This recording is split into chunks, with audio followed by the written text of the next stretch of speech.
Good morning everyone. I just want to remind you that we are starting in 15 minutes. Herkese günaydın. 15 dakikaya başlıyoruz. Teşekkürler.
welcome back. Before we start, I just have some friendly reminders. If you need translation from English to Turkish today or Turkish to English, please take some headsets, which are found right near the entrance. And speaking of headsets, I'd like to thank our translators and our technical team for doing such a great job yesterday, and all of our volunteers and staff who worked so hard. I also want to remind you that during the break, please take some time to visit the civil society stands outside and find out about all the great work that they are doing. If you want to encourage your friends to follow us today if they cannot be here, we are being live streamed via our YouTube channel. So if you go to the Civic Space YouTube channel, you can watch live from there as well. And by the way, you can also watch this after the conference if you want to remember parts of the conference. And finally, I just want to ask you to all switch your mobile phones to silent. Thank you. Welcome everyone. Welcome back to CiviCon 2025, day 2. Yesterday we started with our keynote speaker, Professor Craig Calhoun, who reminded us that civil society constantly needs to review and redefine itself in order to stay relevant, but also to adjust to continuous and consistent changes in society. Professor Calhoun also underlined that civic life is not community. It is always and must be organizing for a purpose and is inherently a form of solidarity. We then continued with our 2 plenary sessions. The first one was on commoning, redefining commons of civil society and civic space with speakers Tina Demore, Mete Hatay and Jose Ramos. Our second plenary looked at reclaiming truth as an indispensable common in the age of post-truth, polytruth and fugitive truth. Our speakers were Saul Newman and Martin de Waal. Our participants then joined one of 4 parallel sessions run by local civil society organizations, the Association for Historical Dialogue and Research, United Youth of Cyprus, the Human Rights Platform, and the Mediterranean Institute for Gender Studies. We hope that these interactions have been useful in helping all of us reimagine civil society and civic space at a time when democratic freedoms, the truth, community and commons, and all of our rights can no longer be taken for granted. It is our pleasure today and our honor to have with us Donatella De Porta as our keynote speaker. She is Professor of Political Sciences, founding Dean of the Faculty of Political and Social Sciences, and Director of the PhD programs in Political Science and Sociology at the Scuola Normale Superiore in Florence, where she also leads the Center on Social Movement Studies, which is COSMOS as an acronym, which I think is cool. Her research focuses on social movements, political violence, terrorism, corruption, the police, and protest policing. She directed the ERC project Mobilizing for Democracy on civil society participation in democratization processes across Europe, the Middle East, Asia, and Latin America. She's joining us live today from Italy. Professor, welcome. The floor is yours. Well, first of all, thank you very much for this very kind invitation and the possibility to reflect on this difficult moment, but also maybe to bring some hope by looking at some of the recent development that have shown a capacity of civil society to remobilize. We live in a dark moment, but also at the same time we see that sometimes even unexpectedly, as it happened in Ireland or in the Netherlands in the last week, some resistance towards the right-wing authoritarian backlash can win. And I think that as scholars and as practitioners interested in a defense of democracy, it is important to reflect on how this type of moment can be brought about, and therefore how some type of oppositions to the multiple crises that we are living through can be developed. I have a PowerPoint that I want to share now. Let's see if it works.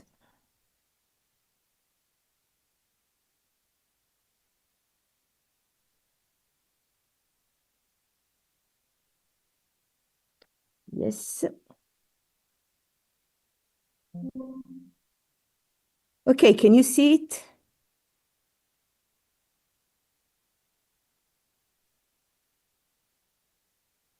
Can you see the PowerPoint? Yes, Professor, we can see. Thank you.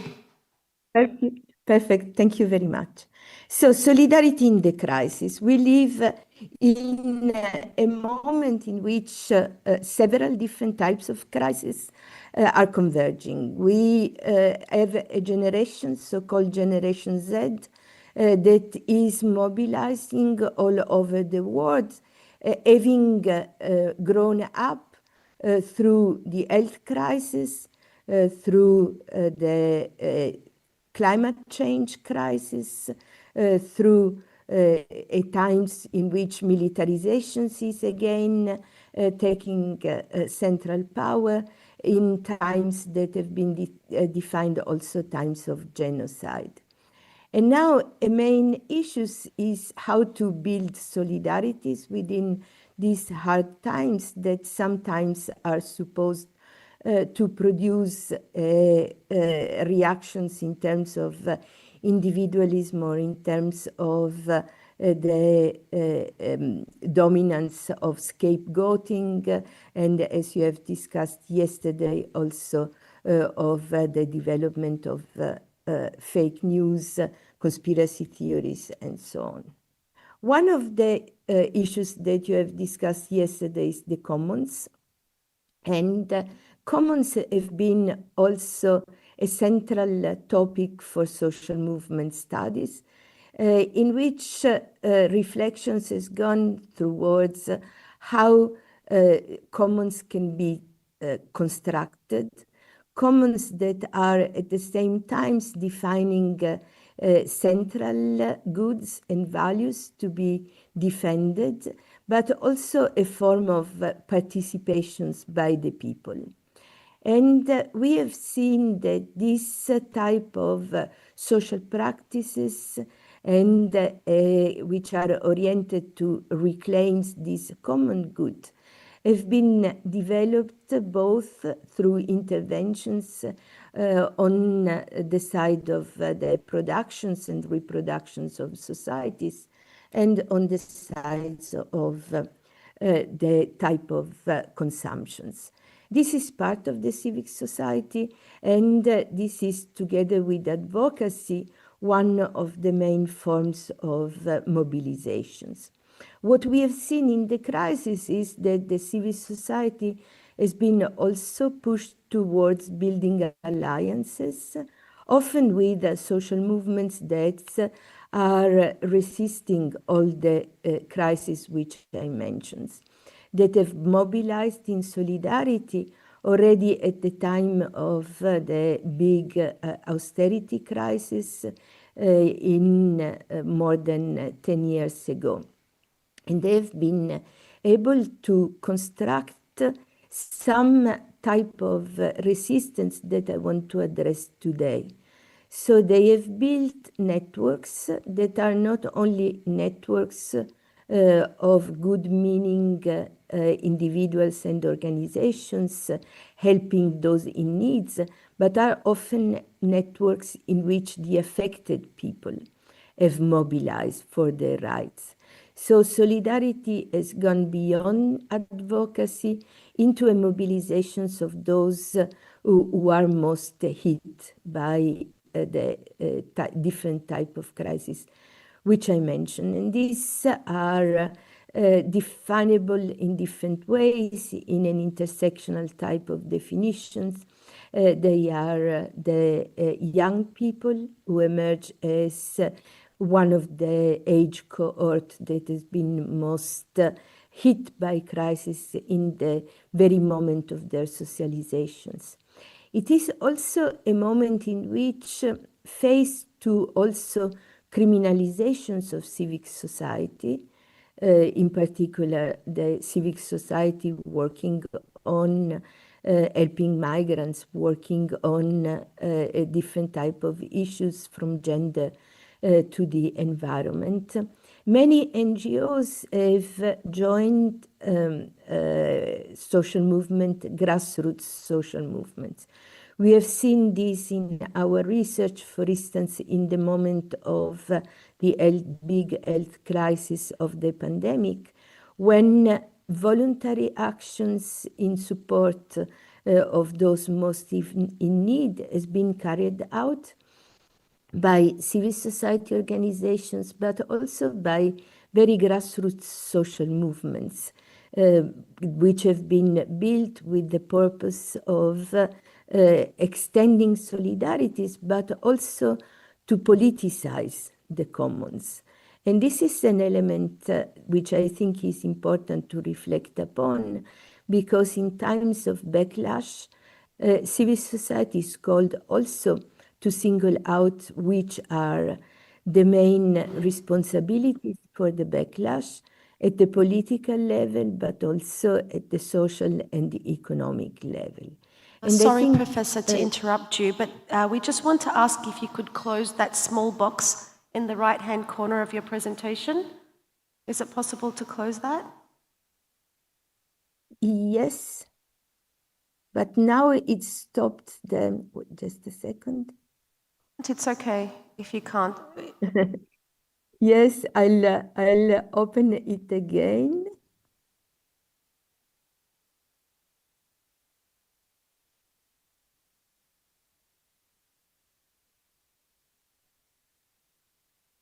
Can you see it now?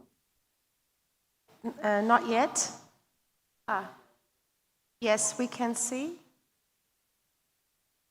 Without Yes, you the can box. continue now, Professor. Thank you very much. You're welcome. Okay, but now it doesn't want to go. Oh, yes, now. Okay.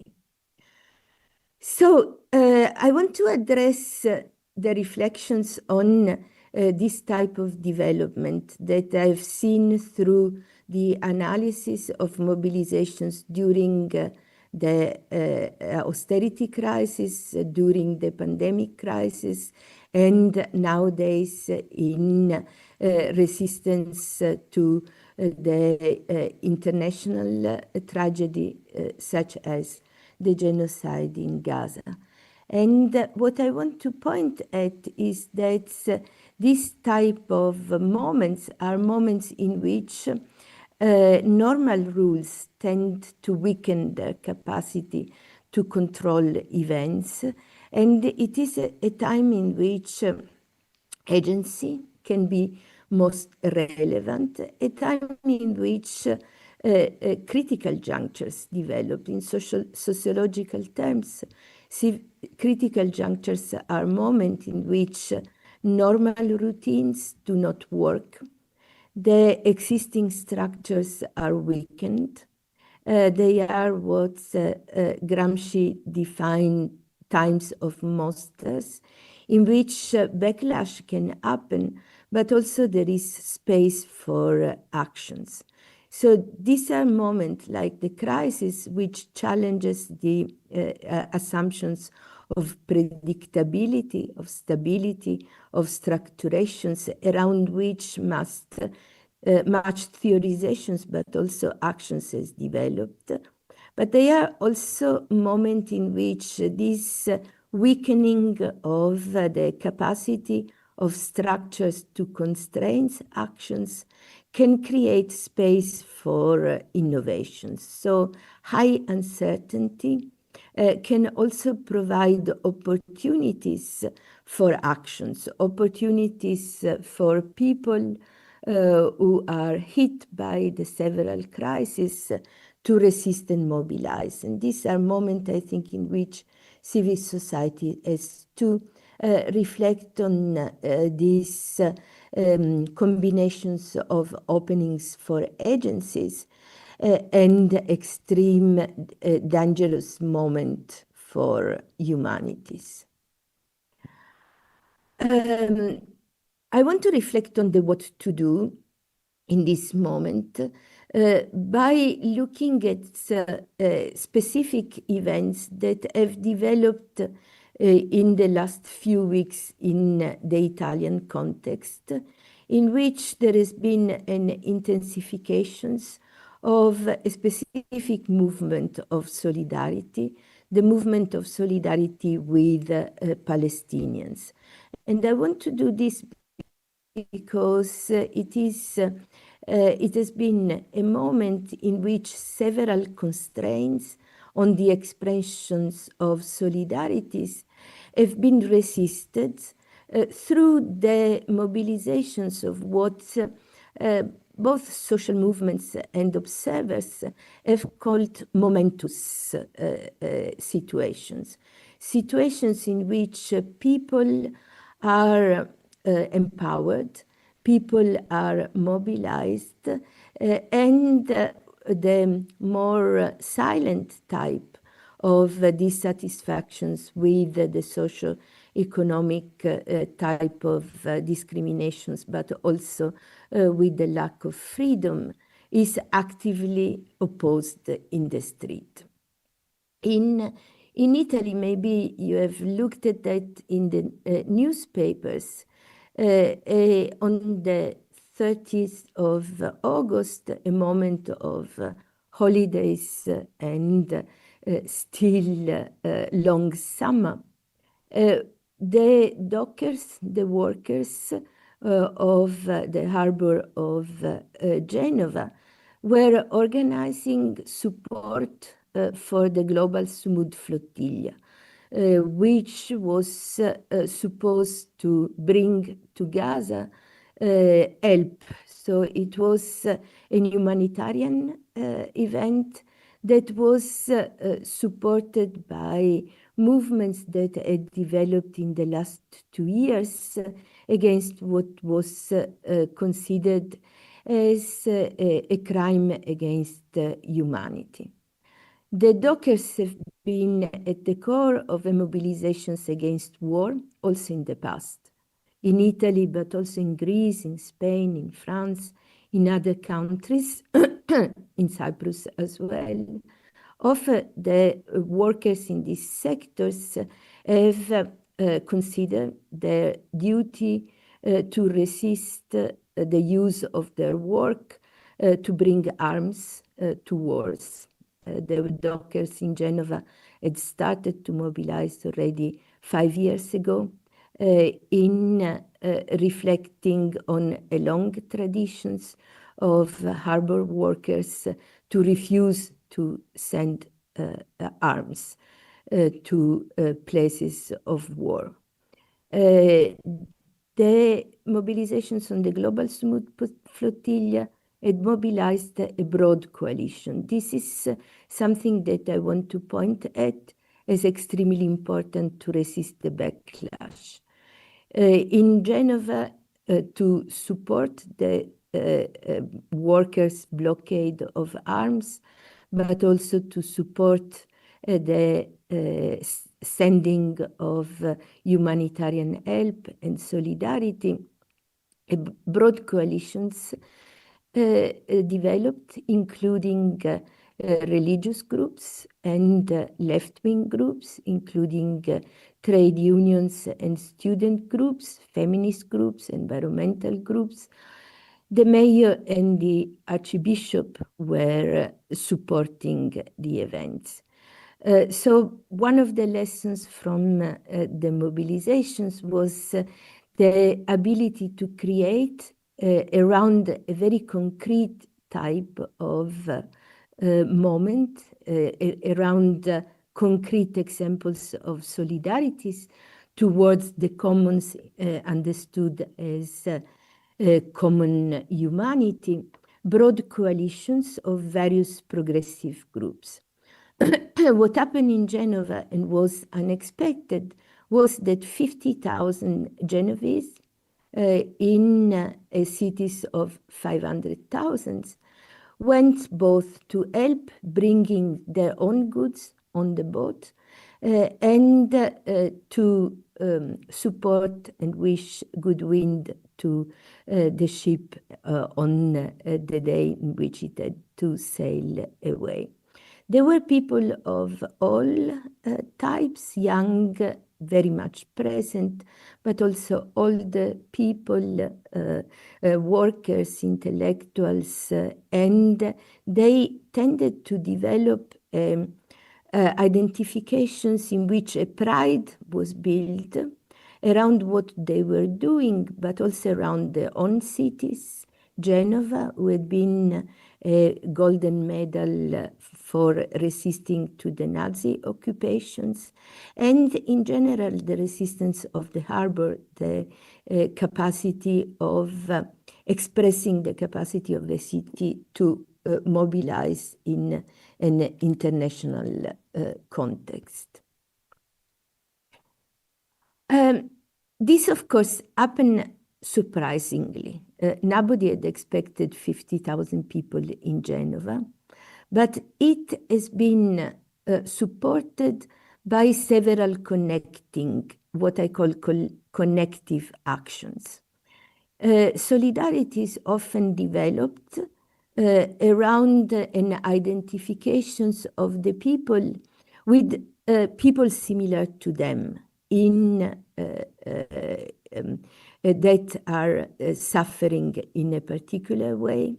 And solidarity is also scholarship on the support of movements in authoritarian regimes shown can also develop around an identifications with specific groups in a situations of crime, of war, of humanitarian crisis. The peace movements that have been often at the core of development of solidarities is characterized by the capacity to build coalitions also among different social groups.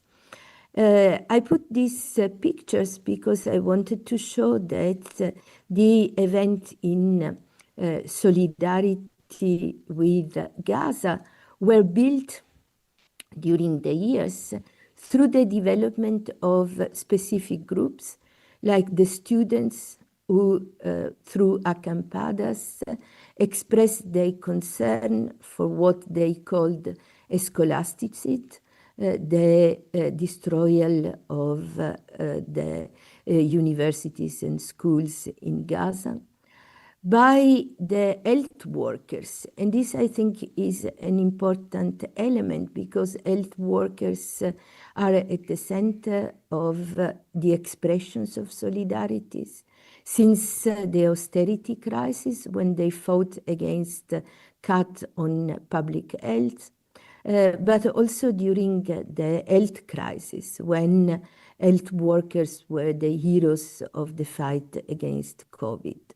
And what many thousands of health workers in Italy did was to go on hunger strike, to point at the importance to express solidarities in a situations in which thousands of health workers had been killed in Gaza. Other expressions of solidarities were, for instance, by artists who were expressing an opposition towards what they consider as a genocide, but also, and this is the Scala in Milano, the main theories, also expressing solidarities with the thousands of their colleagues that have been subjected to censorship or even to prisons and penalties and death. Other element which I think is important from the point of view of the reflections of what civic society can do is the importance of empowering the civic society itself, the societies, the people, the normal people, by not only protesting in the street, but also calling for type of actions that can bring about, that can point at the capacity of all the people, not only the politicized one, not only those who join large or small civic society organizations, but all of them, to express solidarity also in the places of their everyday life, in their work, in their playing. And the event in Genova that I had mentioned was prepared, especially during the summer, this summer, the summer of 2025, through a series of actions. You see the white drops in my own neighborhood in Florence. Drops that were meant to express solidarity with those who were dying in Gaza. And the use of these drops, as in the past the use of the peace flag, was something that everyone could do to express its own feeling of support for those who needed support. And they could also be combined with the exposition, with the presentations, with the flying of flags or slogans and so on.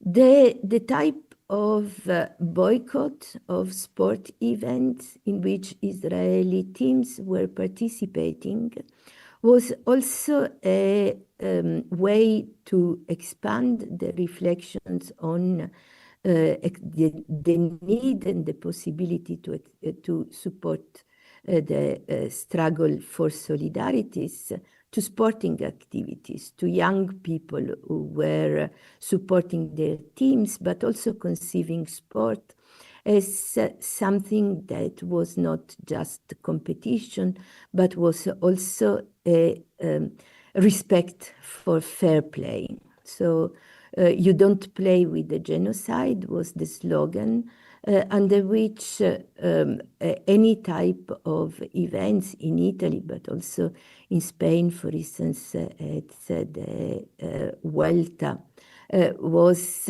expressed the opposition to what was considered as a big injustice. And the last picture is a market. It is also important that those who are building commons in terms of alternative productions of goods also think about their activities not only as concerning small groups of people, but talking to the broader societies and especially global type of events. And then I think what is important to reflect upon about these actions of contrasting the backlash that often emerge as against all odds is the importance of connecting this type of activities at an international and global level. Not only through a big type of global civil society organizations, but also through the importance of symbolic events in which different people are involved. The Global Sumud Flotilla was an example. If we think about the type also of social communications about these events, solidarity was often expressed through the drawing of small sailing boats with symbols like earth, but also the presence on board of this flotilla made of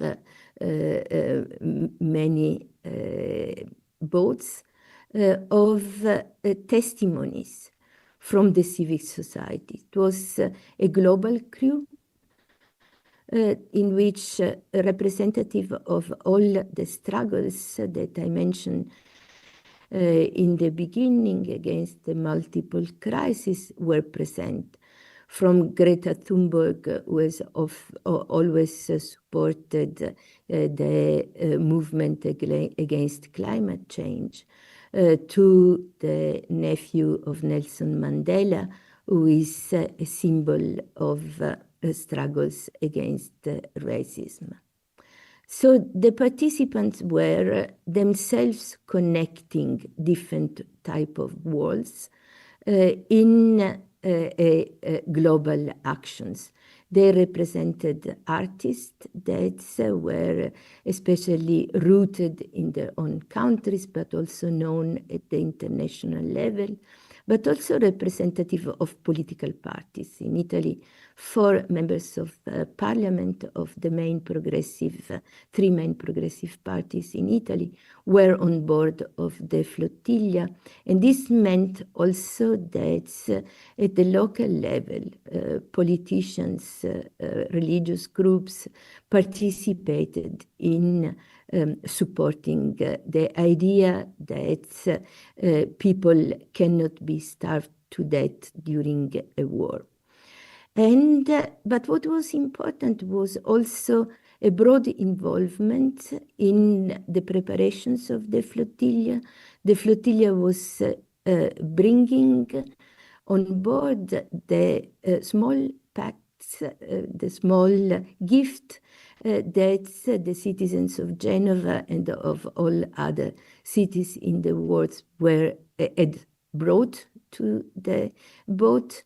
So not just something distant, but people told us during our research, it was our goods that were sailing to Gaza. It was something that we wanted to give in our own sign of solidarity.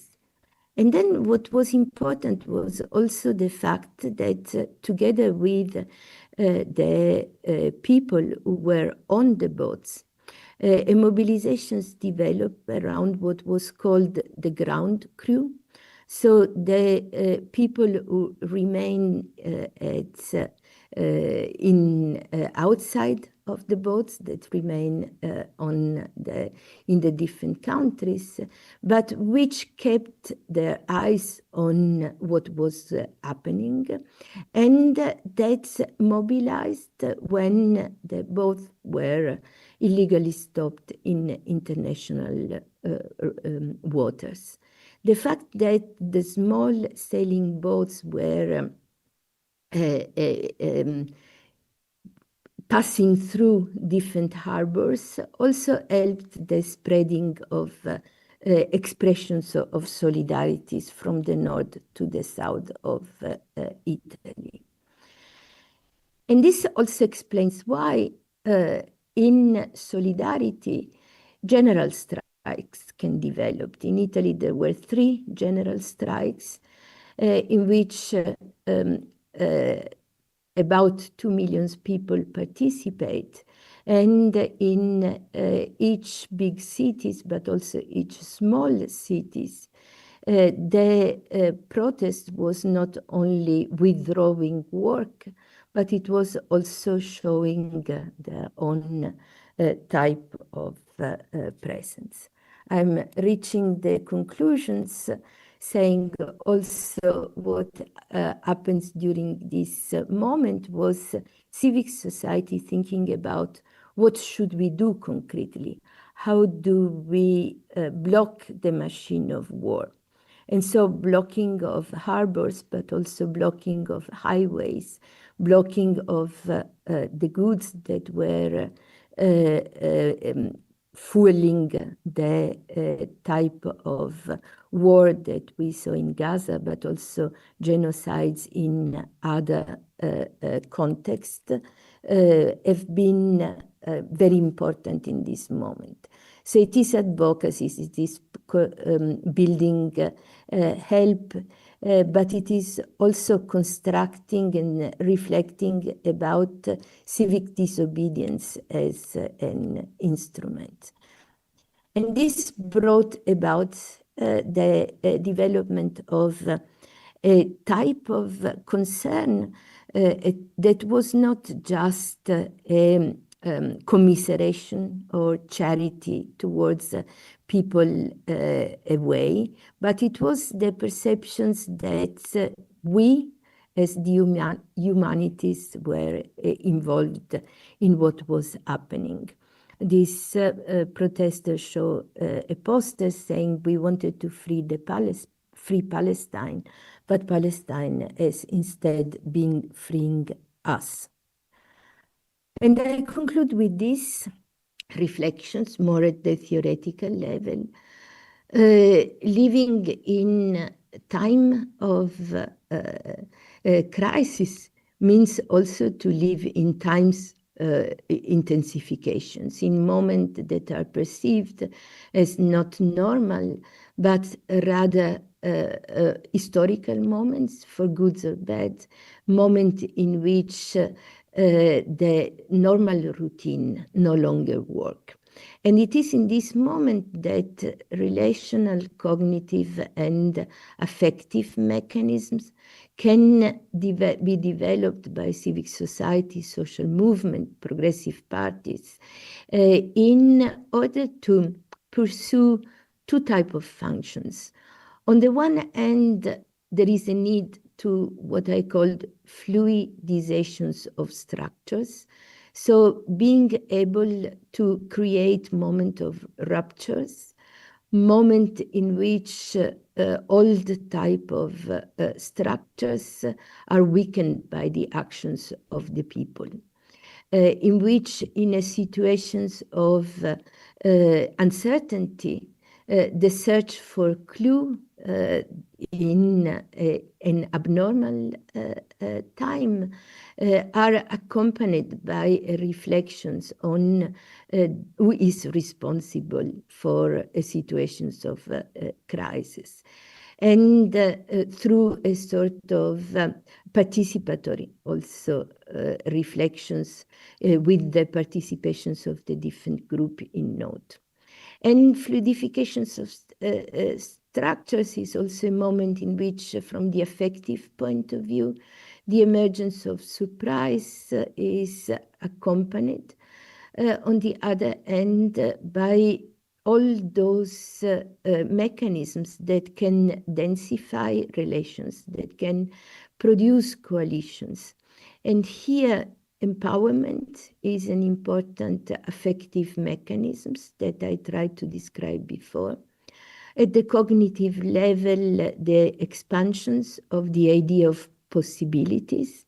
If the elections were won in Ireland by an outsider that represented all the progressive type of struggles supported by civic societies, this was also thanks to the cognitive processes in which the perception developed that in moment of crisis, you have also to dare in order to think about the alternative. And finally, at the relational level, it is the emergence of new network that is important to create in this momentous moment. I would stop here and thank you for your attention.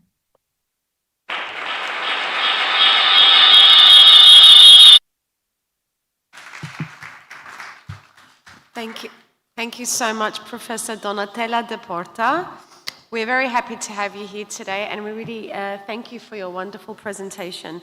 So now we will take some questions from the floor. Anybody has any questions, please raise your hand.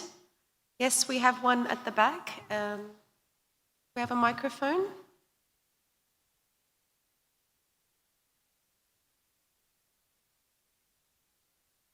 Yes. Can you hear me? Yeah. Thank you for your amazing lecture, if I may call it a lecture. I have a question about the solidarity movements. how can we make the solidarity movements more inclusive? Per se, right now, if you look at any solidarity movements, unfortunately, the imperialist media narrative had limited it to Palestine. Me, as a Palestinian, I'm glad for that. However, you either see the narrative limited to the borders of the Oslo records, not the historical Palestine, and ignoring the colonial heritage of the situation that we're living at right now.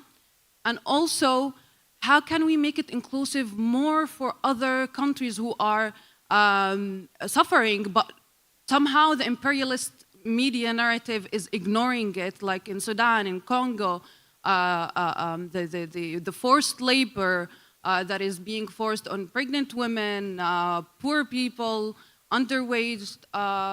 So how can we make it more inclusive? Because right now, up to now, nobody is talking as much as we're talking to for Palestine as when it comes to Sudan.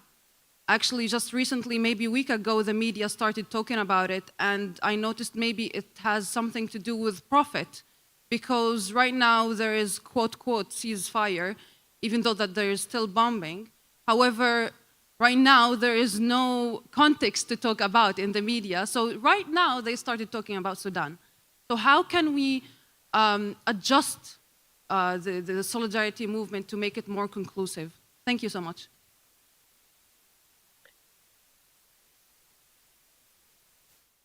Should I respond to this question? And or do you want to take more? Yes, thank you. Yes, we can take questions one by one. So you can answer this one if you want. Okay, yes, thank you very much. No, it is a very important question. Also, the Sudan and Congo examples are very present also in the movement. But it is true that in general, for civic societies as for social movements, there are some particular type of conflicts that acquire a most symbolic values. And in this moment, there are especially two wars that are considered as more central in reflections, the Ukraine and Gaza, and genocides ongoing in Gaza, in Sudan, that, however, have different attentions. One scholar of international relations once wrote a book, a very interesting one, on the marketing of rebellions, looking at the ways in which also civic society organizations, NGOs, and so on, choose the type of struggles they want to invest in, also on the basis of reflections on noticiabilities and on the potential for winning.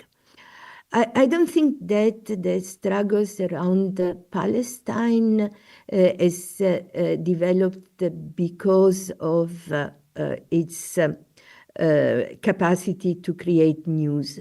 To the contrary, I think it developed because for a long time Palestine was silenced in the West, and this also created a particular reactions by young people, by progressive people, around the issues of the complicity of their own government. I see the situations a bit similar to the mobilizations around the Vietnam War in the late 60s and early 70s. It is not only what is happening somewhere that is mobilizing, but also the feeling that, and the impressions, the belief that the Western power are complicit in that, that our governments are complicit in these crimes, and that this goes against what they preach. It is going against the assumed values of the West. Then there are other considerations. There is the traditional connections that the struggles on Palestine has developed with other struggles also within countries, in the reflections on colonialism, in the reflections in particular on settled colonialism, which is relevant not only in Palestine, but also for the building of many Western countries, and the United States is the first of them. And the colonial power in which European countries have been part and parcels. So I think that there are many ways to explain why Palestine became central, among which the degree of destroyals of material goods, the numbers of people who have been killed, but also the symbolic values that Palestine had in the West, and its ability to create connections with civil society organizations, with trade unions, with black movements, with other protests. When I worked on the Italian movement in solidarity with Gaza, what I saw is that, for instance, many Italians had been in the occupied territories in actions of direct solidarities before October 2023, and that this also created more of an emotional tie. But I think that the concern with one of these catastrophe can produce also concerns with the others. So I see already, and I see in your questions about Sudan and Congo, that you cannot keep one conflict separated from the others, that the reflections tend to become broader.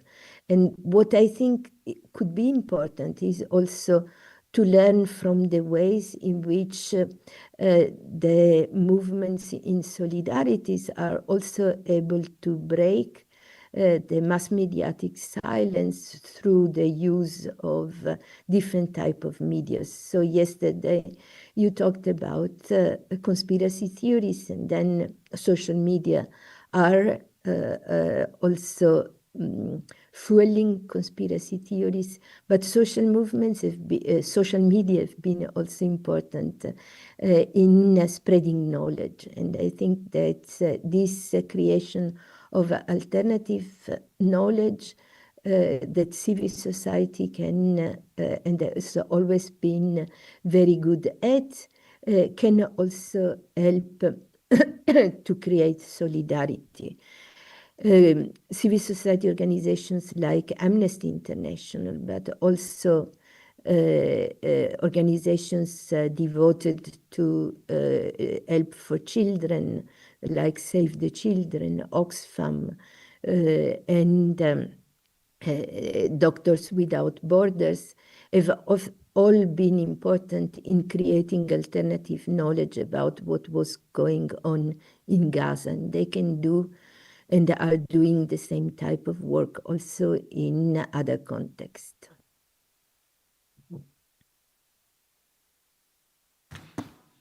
Okay, thank you for your answer, Professor. I think we have time to take one more question, please. And if we could keep it as short as possible, please, Francesco. Yeah, okay. If you can stand up too, please, for our... Thank you.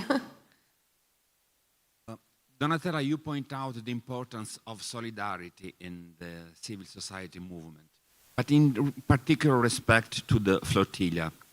Can we say that flotilla helped to achieve some concrete steps within the peace or the, I don't know, if we can call it truth, what is happening in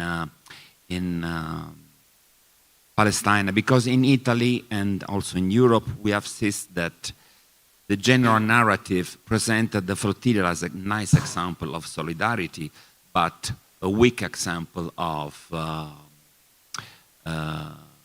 achievement, if the achievement was to create a corridor and bring aid to the Palestinian people.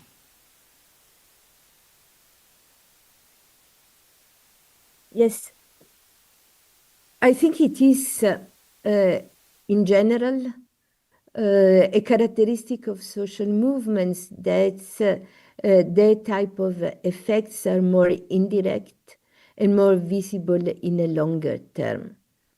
So the flotilla was stopped, the people were, the activists were arrested. The type of help did not reach Gaza.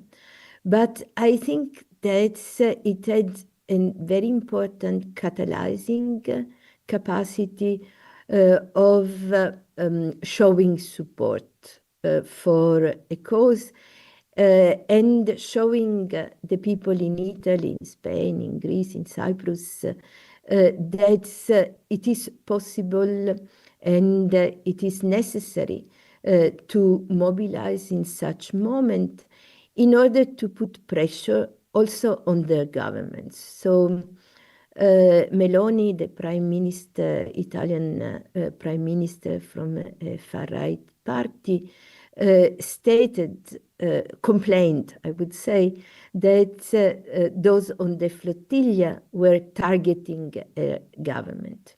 Of course they were. I mean, I think that in this mobilization, what is a triggering point is also that we are responsible as citizens of countries that send and are sending arms and other technologies for war to Israel, that we have to signal the governments that they have to change course.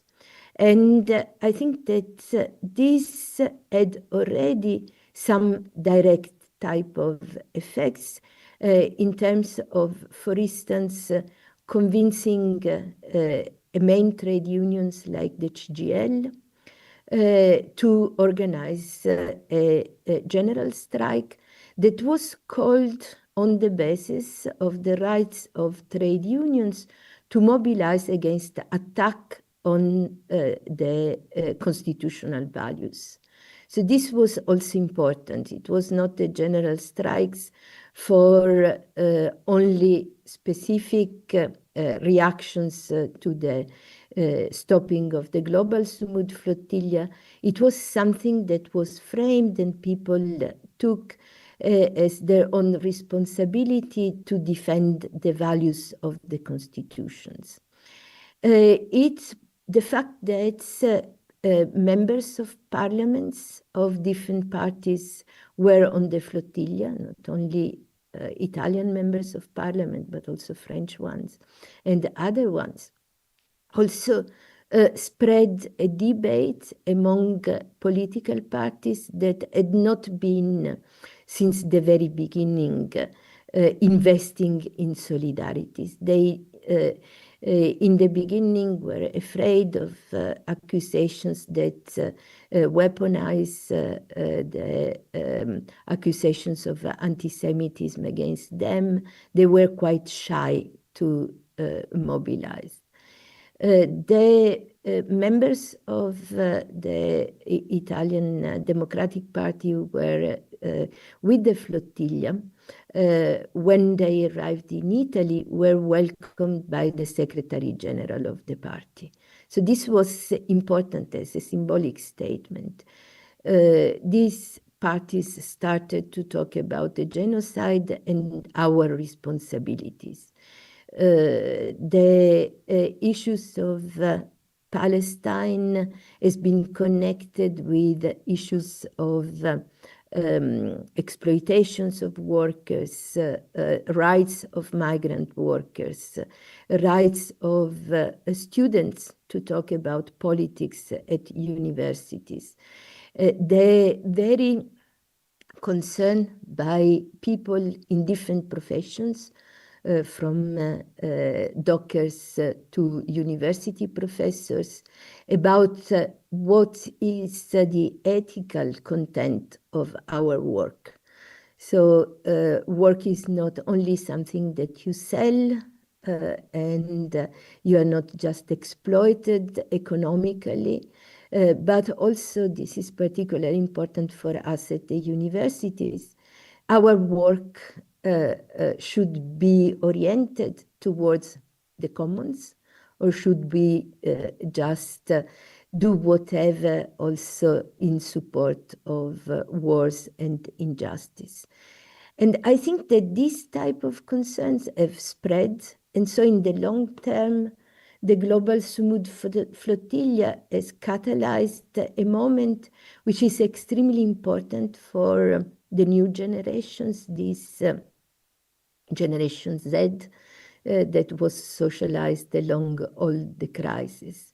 And this type of reflections will not, I think, die easily in the short term. You pointed an element which is certainly relevant. Was this failed ceasefire an effect of the pressures? It's difficult to say, and anyhow, it was not a true step toward peace. But it is true that using very different type of instruments, including a mix of international legal litigations and national legal litigations, civic society organizations,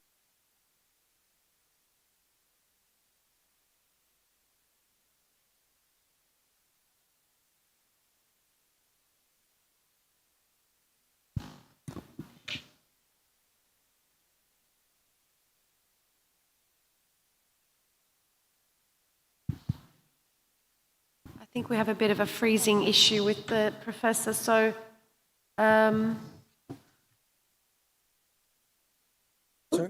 Hello. okay, in case we cannot get her back, I just want to thank Professor Donatella Da Porta for her amazing presentation and for being with us today. Thank you all for coming to the first keynote speech. And now we will take a very quick coffee break. Oh, she's back, so I'll let her... Welcome back, Professor. I was just thanking you, but if you want to just finish what you were saying, and then we'll give you a proper farewell. Yes. No, I was just saying that it is common to all peace movements to have difficulties in achieving immediately their type of aim, but I think they are nevertheless very important in a medium term and longer term perspective. So also the creativity, the innovativity in thinking and acting by civil society and broad coalitions, I think is something that will also create empowerment in the longer terms. Thank you very much for having invited me, and thank you for the interesting debate.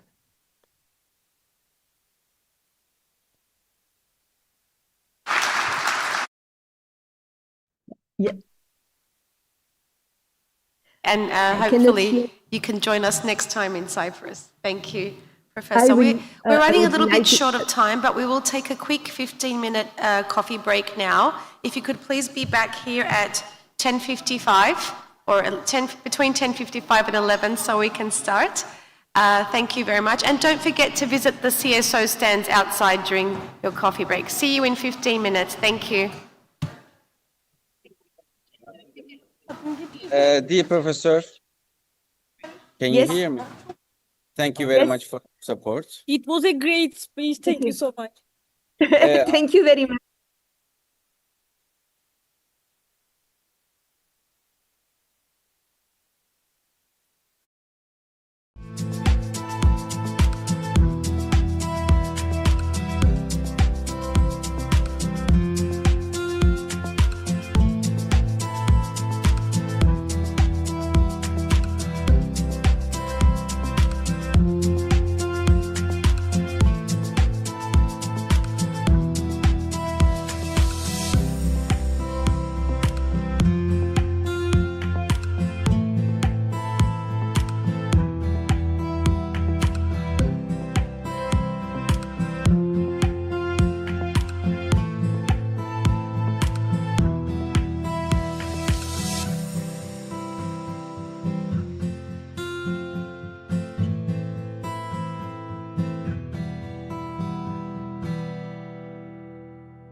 short of time.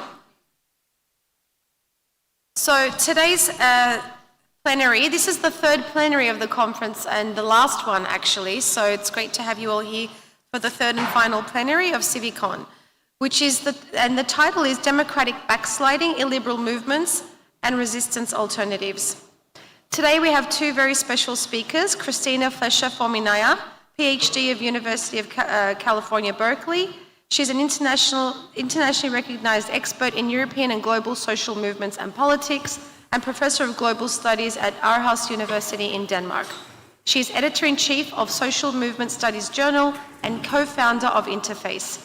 She has published and edited widely in the area of social movements and democratic innovation, including her book on Spain's transformative pro-democracy movement, Democracy Reloaded, 2020, Oxford University Press.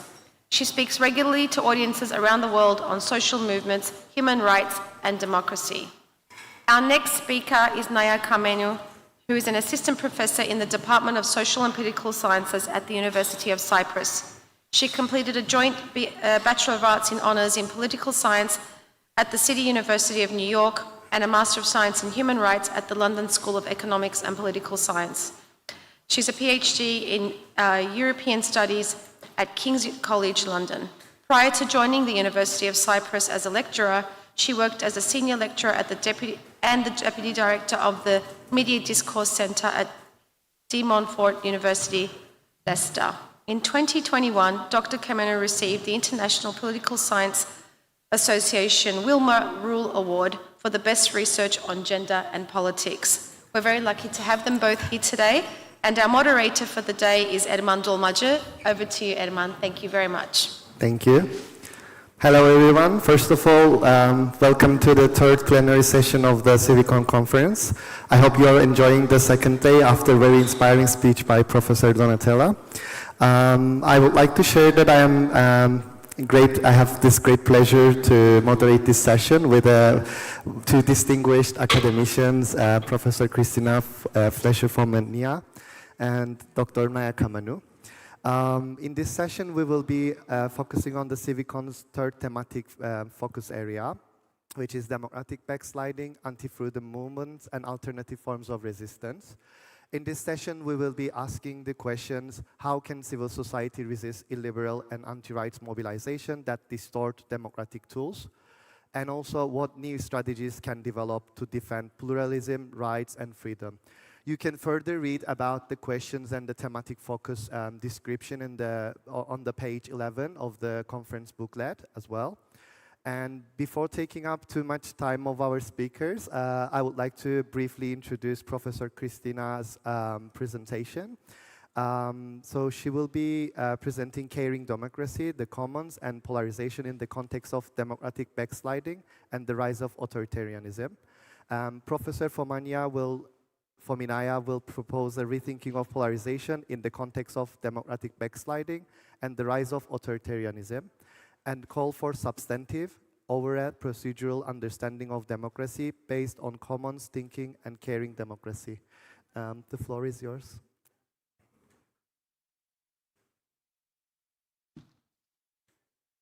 Günaydın. Ne yaparsınız? Thank you so much for this warm welcome and invitation to speak with you today in this beautiful space. It's çok güzel. And it's so important to provide spaces where we can openly discuss these difficult issues. I also want to give a special thank you to the interpreters who are doing such an amazing job. So in my talk today, first I want to offer some insight into backsliding and polarization before moving on to how social movements can work and innovate for democracy. Now, when we think about democratic backsliding, we often think about the rise of authoritarian and far-right political leaders. And when we think about polarization, we usually think about a loss of common ground between two opposing ideological poles. We think of partisan differences, we think of left and right, we think of far left and far right, we think of political parties, citizens, and voters. We also think about these primarily in the context of specific nation states. But today I would like us to consider some other forms of backsliding and a different way to think about polarization, which to my mind are crucial for understanding the scenario in which we find ourselves.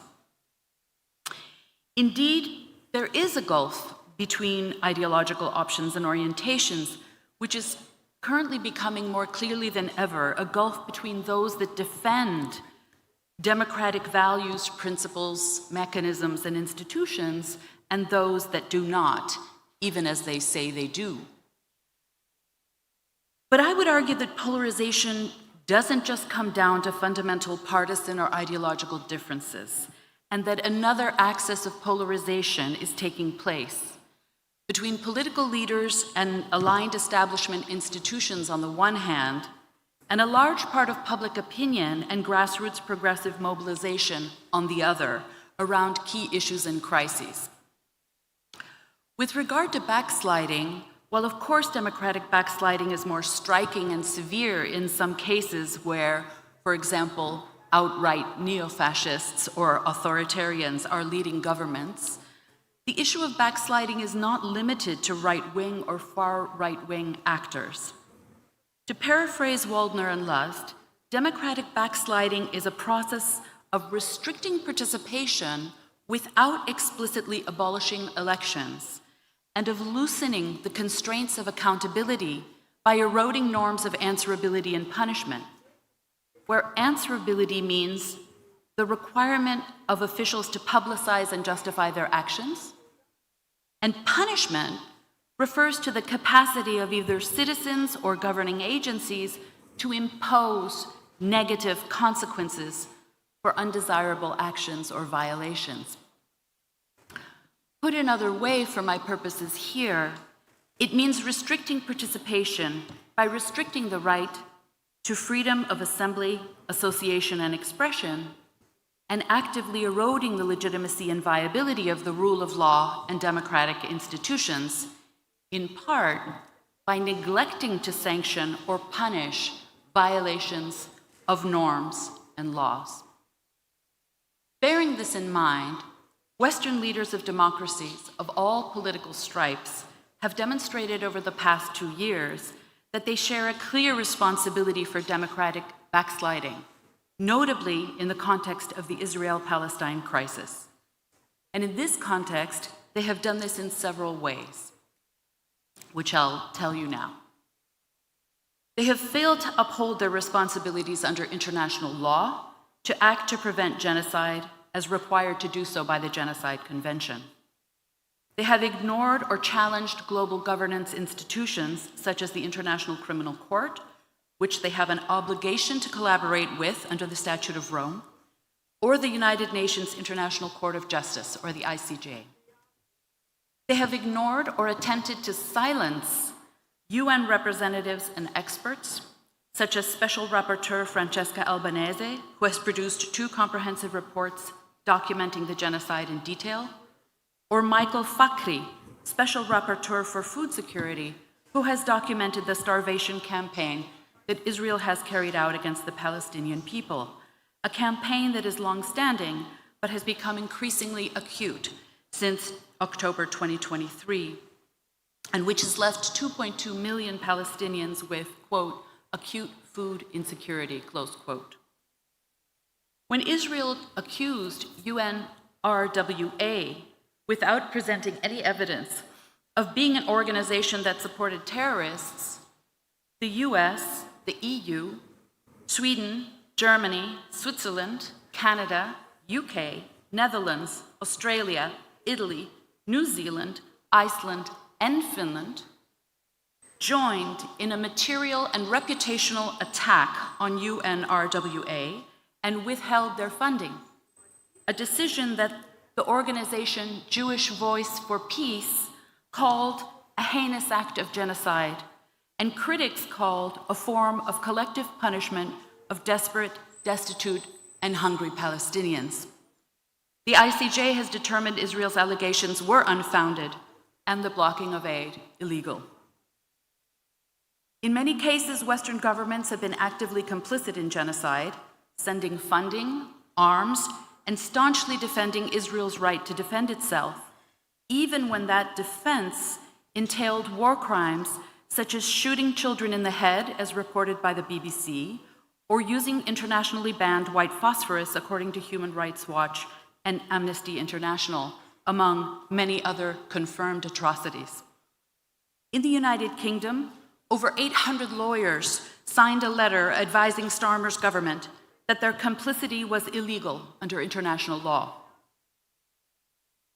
When states violate international law by aligning with, defending, and supporting states that are committing war crimes, crimes that have been live-streamed to the global court of public opinion for over 2 years, this erodes the very foundations of democracy. It contributes to democratic backsliding by making a mockery of international law and human rights, eroding the legitimacy and belief in democratic institutions, and creates the sensation that by ignoring the findings of courts and experts, government leaders are gaslighting their own citizens. But the erosion of democracy doesn't stop there. As Israel crossed red line after red line, as journalists and aid workers were murdered, as hospitals and doctors were bombed, as the testimonies of atrocities piled up, and as the evidence of our own eyes showed us the horror of what was and is happening, citizens and democracies across the world wondered why their leaders were failing to act. In the face of this, people have responded by protesting en masse and by speaking out. The global protest tracker ACLED documented 32,000 demonstrations between October 7, 2023 and 31st October 2024 related to this conflict, of which 92% were pro-Palestinian and/or pro-Lebanon. An astonishing 1 in 5 protests in the world in this period were related to this conflict.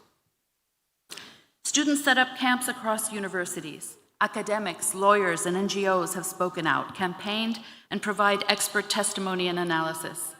Activists have tried to break the inhumane blockade by delivering food and aid directly by land and by sea, trying to do what their governments have failed to do.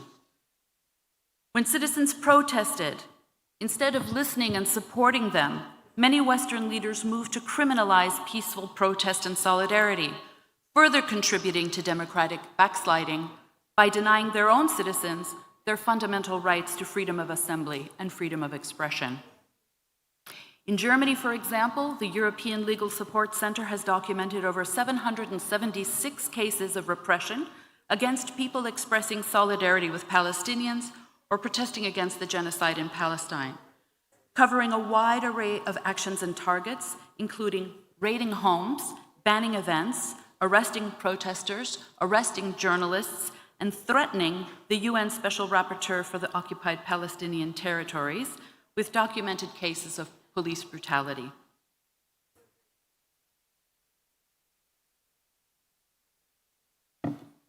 In the United States, even before the authoritarian attacks on the government by the Trump administration, and in Canada, we saw universities repressing and silencing students and faculty who spoke against complicity with Israel's war crimes, a situation that has further intensified under the Trump regime. In the United Kingdom, the government has become a laughingstock, despite the seriousness of their actions, for responding to criticisms that they are complicit in genocide by taking the unprecedented decision to proscribe direct action group Palestine Action as a terrorist organization.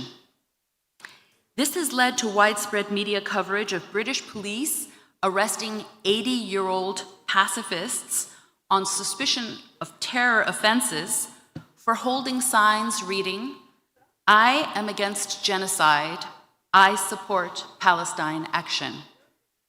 People on social media in the UK point out that being complicit in genocide is government policy, but opposing genocide is not only illegal, but classed as terrorism. At what point does opposing genocide not only become a criminal offense, but an act of terrorism? These are not strong indicators of a robust and thriving democracy. In all these democratic contexts, we have seen serious indications of democratic backsliding. As most Western leaders and the EU leadership staunchly defended and/or supported Israel, polling data has shown that global public opinion moving steadily in the opposite direction, even in countries with the strongest support for Israel and the greatest levels of repression against solidarity for Palestine and critique of the government of Israel's actions. While figures vary across Western nations, a significant and increasing percentage of public opinion expresses some level of concern or opposition to Israel's actions in Gaza and a variance to their government's positions and responses to this conflict.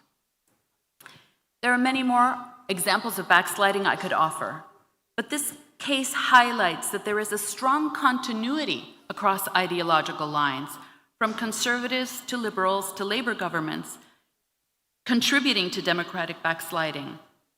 They have loosened the constraints of accountability by eroding norms of answerability and punishment, granting impunity to a state committing war crimes, and they have restricted the participation of citizens who have objected to this.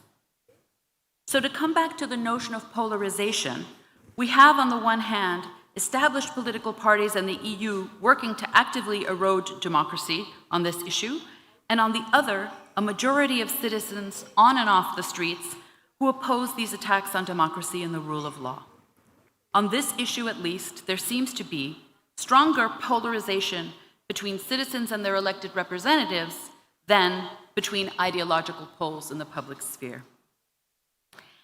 This issue shows that democratic backsliding is not only due to far-right or explicit anti-democratic forces, but that governments of all stripes are rapidly eroding the norms and dismantling the institutional structures that enable us to resist authoritarianism and further democratic backsliding. If we move beyond this particular case, we can also see other troubling trends, such as the consistent normalization of far-right authoritarian discourses, especially those that promote xenophobia and racism, often in the context of debates about immigration, but certainly not limited to that sphere. These have been promoted by political parties of all stripes as they chase the far-right votes, a dangerous game that works only to increase the appeal of the far-right rather than lessen it. In the face of this very troubling scenario of democratic backsliding, then, and the rise of the far-right and authoritarianism, what can social movements do? An Open Society Foundation global survey conducted in 2023 showed that citizen trust in civil society organizations is currently stronger than trust in governance institutions globally. So the role of progressive mobilization in the strengthening of democracy is potentially great. Witnessing the genocide in Gaza, or witnessing the raids on Black and brown people in the United States by ICE agents, who are masked, armed government agents, whether these things are witnessed directly or through media, causes what are known as moral shocks.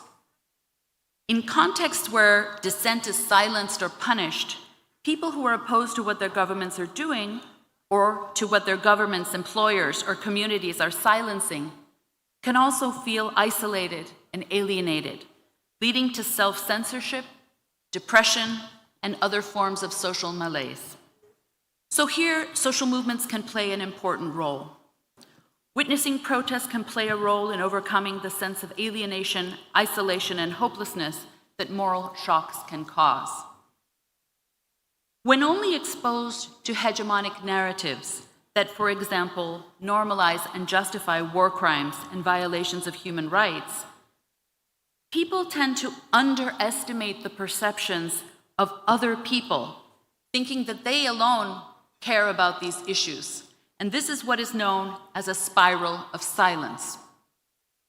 Now, research has shown that unpopular regimes and unpopular policies persist in part because people underestimate other people's opposition to them.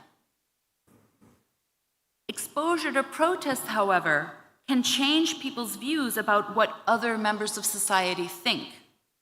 So protests can play an important role in breaking through the sense of isolation and alienation in repressive contexts. And by repressive, I'm including here democratic contexts in which governments are actively contributing to democratic backsliding.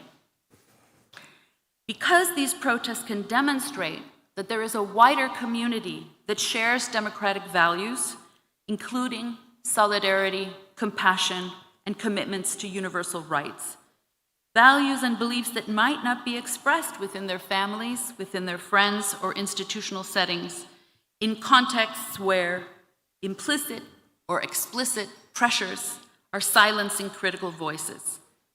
And that silencing, of course, is another indicator of democratic backsliding.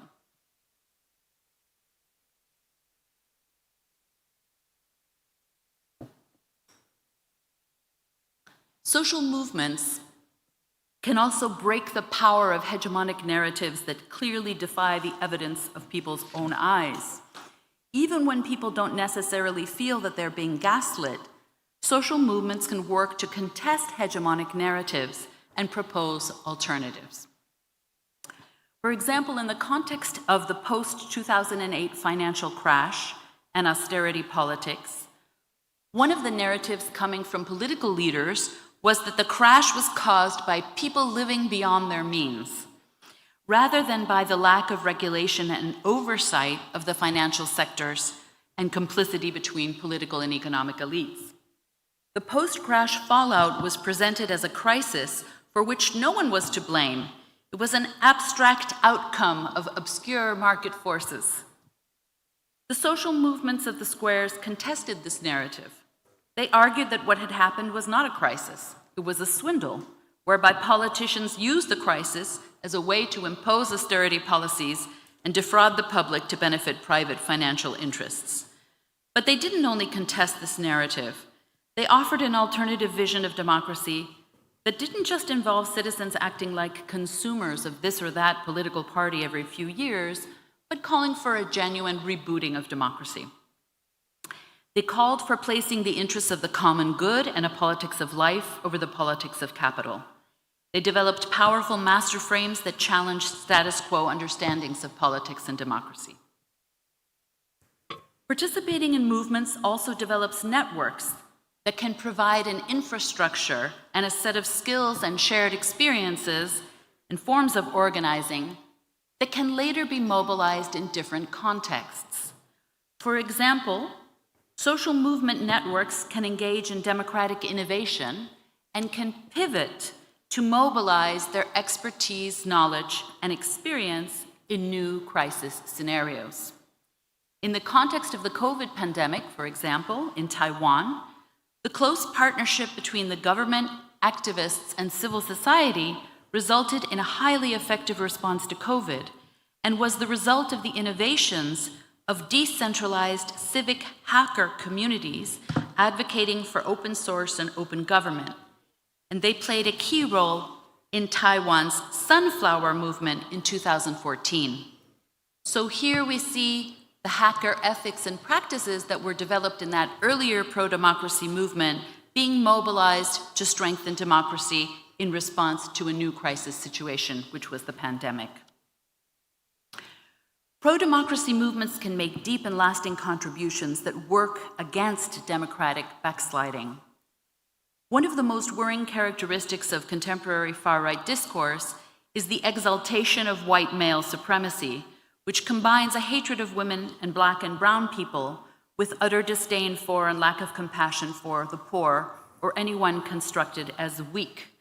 One of the hallmarks of this discourse is the classification of values into male and female, with the so-called stereotypical male values exalted as superior and the so-called female values despised as worthless. This is in part why empathy is seen as weakness in this narrative and cruelty is seen as strength. As Elon Musk said, voicing a well-established conservative talking point, quote, "The fundamental weakness of Western civilization is empathy," close quote. At root, authoritarianism and far-right discourses are essentially about the politics of death. What do I mean by the politics of death? That sounds kind of extreme. but only until you really think about the consequences of the policies that are being advocated for.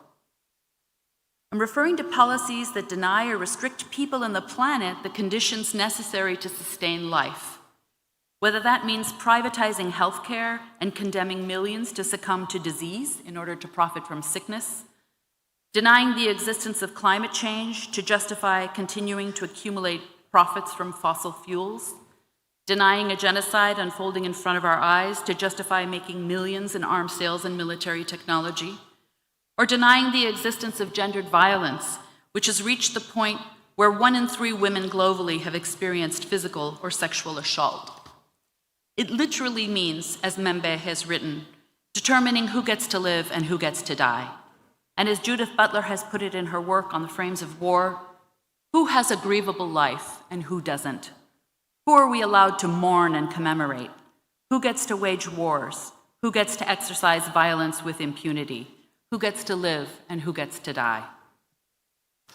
Unfortunately, especially as far-right positions become normalized and mainstreamed, all too often these narratives are put forth by people across ideological lines. And these distinctions between categories of people do not just float in a vacuum. They are propagated through various institutional narratives and practices. In analysis of the BBC coverage of the conflict in Israel-Gaza, for example, despite the starkly asymmetrical nature of the conflict, with at least 34 times more Palestinian deaths, the BBC gave Israeli deaths 33 times more coverage than Palestinian deaths. A hierarchy of language was used to portray Israeli suffering as, quote, inherently more tragic, more deliberate, and more worthy of human empathy than Palestinian deaths, close quote. For example, Israelis were butchered, but Palestinians simply died. BBC headlines consistently obscured Israeli responsibility through the use of passive language, with no mention of the perpetrator. So, for example, the headline might read, "Airstrike on Gaza, school, kills at least 15 people." Who killed them? The New York Times followed similar patterns of coverage. And it's interesting to me that gendered violence is often reported with this passive language as well. Woman found dead, as opposed to woman murdered by husband or whatever. Now, all of the justifications that we're offered for these forms of violence rest on a system of othering, dehumanizing, and establishing hierarchies of worth. These discourses incite violence and justify violence and oppression, and therefore they must be contested everywhere we encounter them.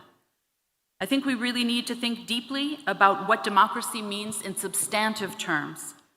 What are the values and aspirations that we have for it, rather than thinking of it in purely procedural terms?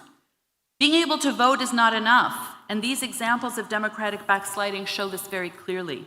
We need to be much more demanding and proactive about our democracies. So what can movements do, again? Let me just finish by giving you some specific examples from pro-democracy movements. One of the most important democratic impacts of Spain's 15M movement, which emerged after the 2008 crash and combined anti-austerity and pro-democracy activism, was the revitalization and promotion of feminism. Clearly, there is no real democracy without not just formal equality, but the full ability to exercise rights and freedoms for all women.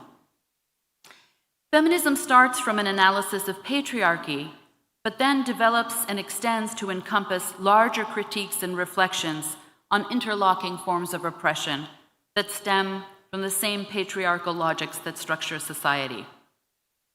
So, in the 15M movement, protest camps, such as the one in Madrid's Central Square, are mirrors of societies because they're an open environment in the middle of a city. That means anybody can come into that space, which is fantastic. But it was very clear early on that many of those people entering that space were bringing with them a lot of internalized sexism, including very serious misunderstandings of what feminism was with them. So feminists in the square realized that they had a lot of work to do. And feminists in Spain have managed to radically renew the social and political commitment to a feminist vision for society, by which I mean one that is based on women's liberation through dismantling patriarchy, certainly, but also on solidarity, care for citizens and the environment, collective self-empowerment, social and economic justice, and sustainable and responsible policies. The fight against sexist violence and other key issues, including LGBTQ rights, has been extremely powerful in Spain in the wake of the 15M movement. Now, much of this surge of activism flourished in the squares and was enabled by feminists' conscious decision to do two key things. First, they focused on what united them, rather than spending a lot of energy debating those issues that divided them. And there are deep issues that divide them as well. And the second thing was collectively engaging in active pedagogical work and consciousness raising within the movement. And I think we can learn so much from this approach today as we face a scenario where women's rights and human rights more broadly are being attacked and eroded. The feminist activists in 15M moved beyond critique to action. They were proactive. And today's Spanish government has passed some of the most progressive feminist legislation in the world. And this is directly traceable to the power of mobilizing in the 15M movement within and after the crash. So I think it's so important to remember, as this movement effectively demonstrated, that feminism is not just a women's issue, it's a fundamental democracy issue. Feminism is for everybody, as Bell Hooks put it. And it takes everybody to overcome oppressive systems, discourses, and structures. After all, misogyny is often expressed, advocated, and disseminated most explicitly and forcefully in spaces where women are not present. It is in those spaces where it is crucial that sexist and degrading narratives that justify violence and discrimination against women must be contested. Women and girls' lives are literally at stake. And of course, nobody is truly free unless everyone is free. Another core contribution of the 15M movement, and with this I finish, was the development of the notion of caring democracy, which integrates commons and feminist thinking. And as in Taiwan, what we saw there was that the feminist ethics and the legacy of 15M bore fruit in the context of the pandemic later on. Research by Diz, Esteves, and Martinez-Bujan has shown the lasting power of a caring democracy ethic, one that is committed to democratic renewal that focuses on sustaining life and the common good. They show how the democratic legacy of the 15M movement was renewed in the face of the COVID-19 pandemic, specifically through the creation of network groups of caring neighbors who adopted and adapted 15M ethics and practices to care for the most vulnerable in mutual aid groups. These groups drew on the feminist ethics of care to center vulnerability and interdependence in the context of the crisis. They also focused on socio-material practices such as mask making, resource mapping, and counseling as forms of direct provisions of care. These forms of direct collective self-empowerment and provision are connected to a vision of democracy that places caring at the center, and which is a legacy of the ecosystem of democratic innovation that 15M generated. I think the vision and practice of a caring democracy and the common good is one of the most powerful antidotes to democratic backsliding and to the toxic narratives of far-right authoritarian actors. Our political priorities must be to guarantee health, shelter, nutrition, and a life of dignity for all, which means protecting all forms of life and the conditions to sustain it. No real democratic life is possible without that. The road ahead is daunting and can feel overwhelming. It can seem that despite millions of people on the streets and speaking out, that nothing changes. But I hope to have shown you some of the power and impact protests and movements can have, even when it seems that nothing is shifting at the top of the power and decision-making structures. We can learn a lot from social movements working to strengthen our democracies, both from what they get right and what they can get wrong. And I'm so grateful for your attention, and I thank you so much for listening. Teşekkür ederim.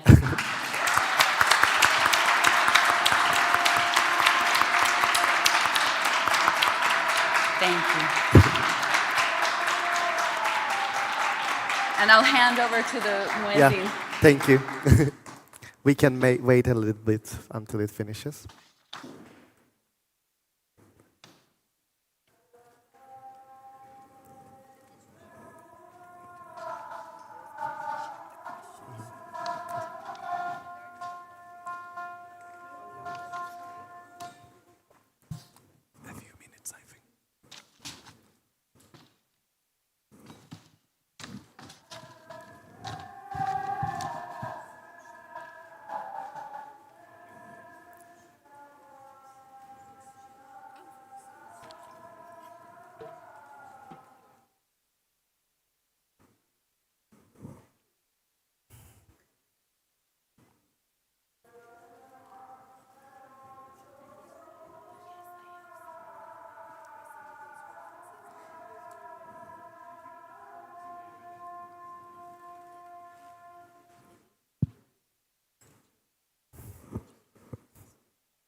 Rahat hissetmezler.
You do?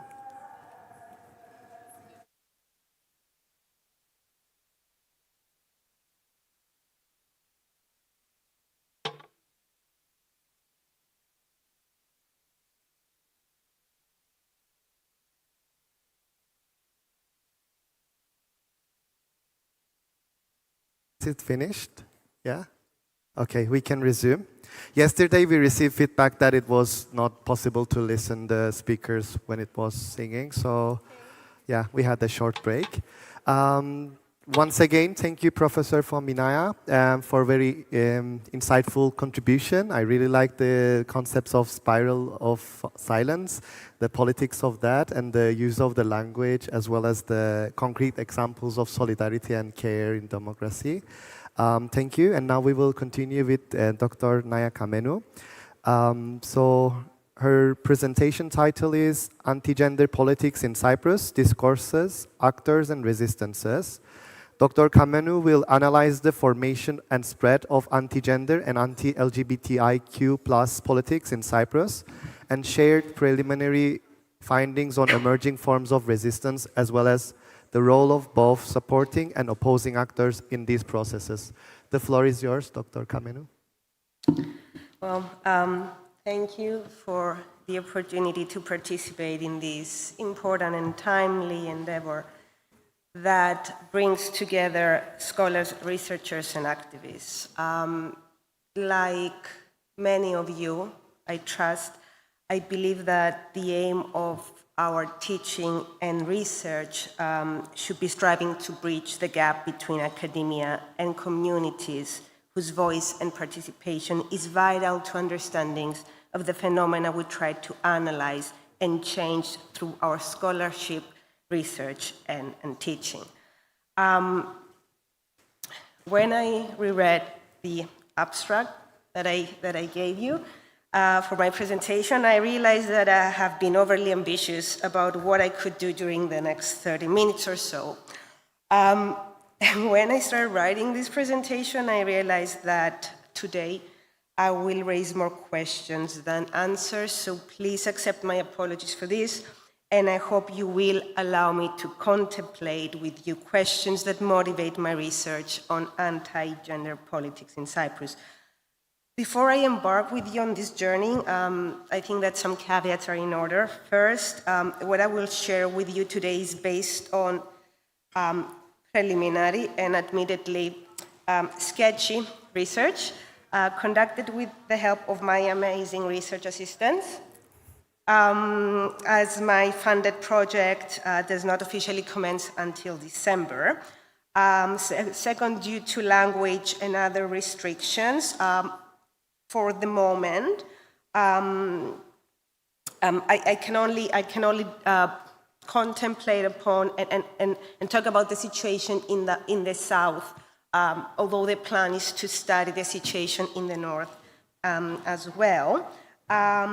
So yeah, what I will try to do today, and I will need your help with it, is to problematize analytical tools employed in research on anti-gender politics and its theoretical conclusions vis-à-vis contexts that have not been sufficiently examined, like Cyprus.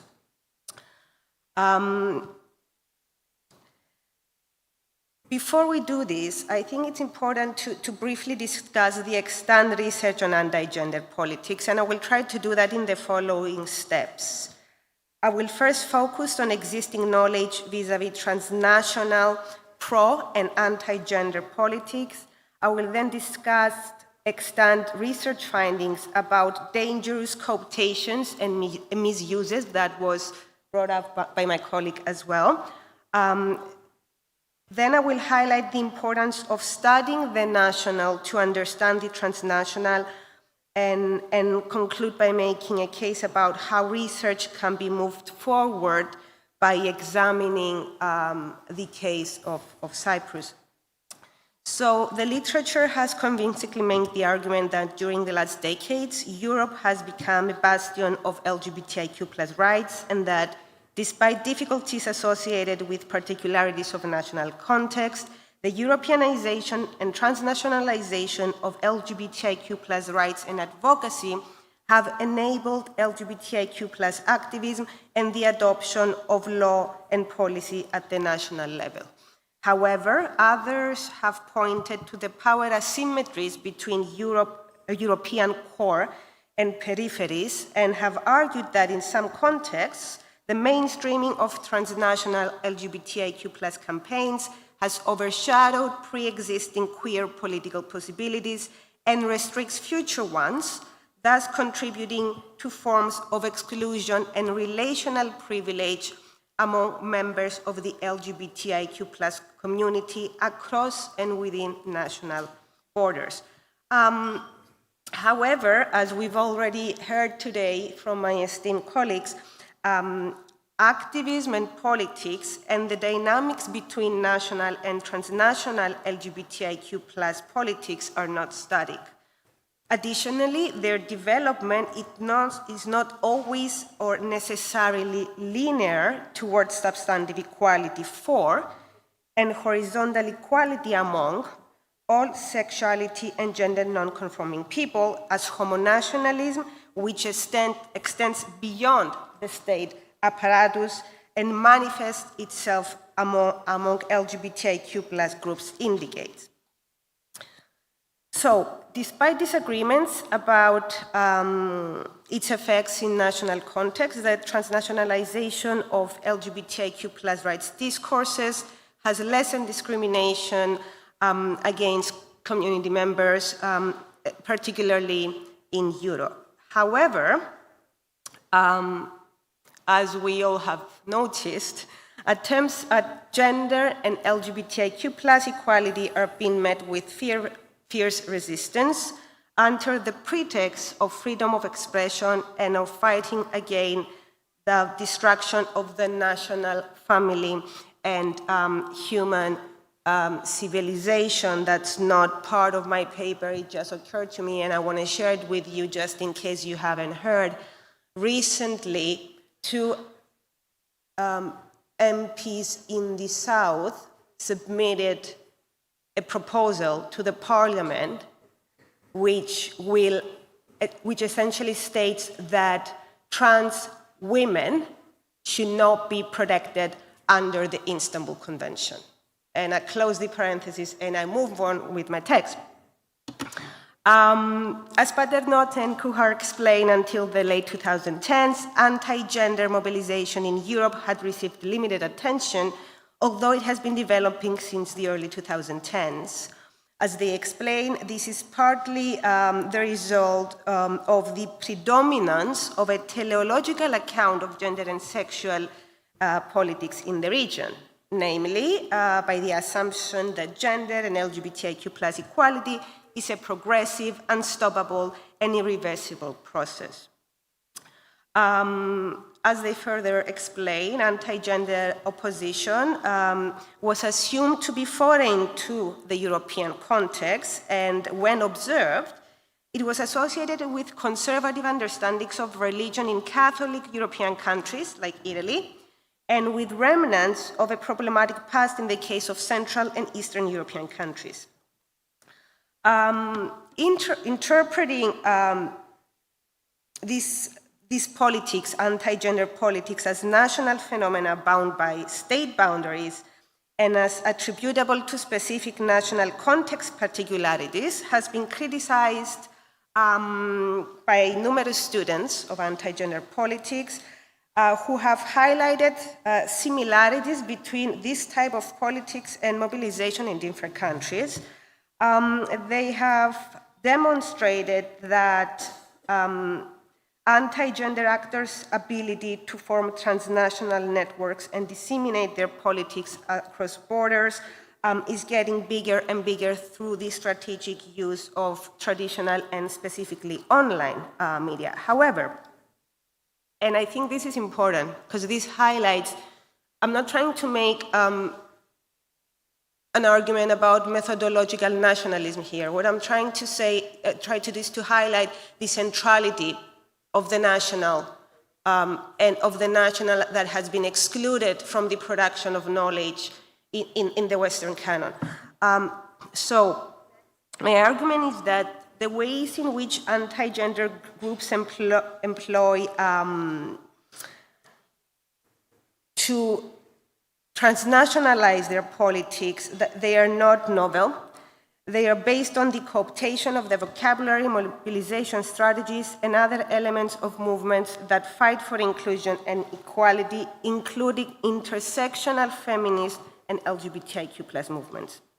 So, anti-gender actors present themselves as members of a movement of resistance and employ concepts such as freedom of speech, equality, democracy, and citizenship to construct and disseminate their discourses and politics. So I would add to what you were saying that they do all this to cover what they're really doing, which is their politics of death.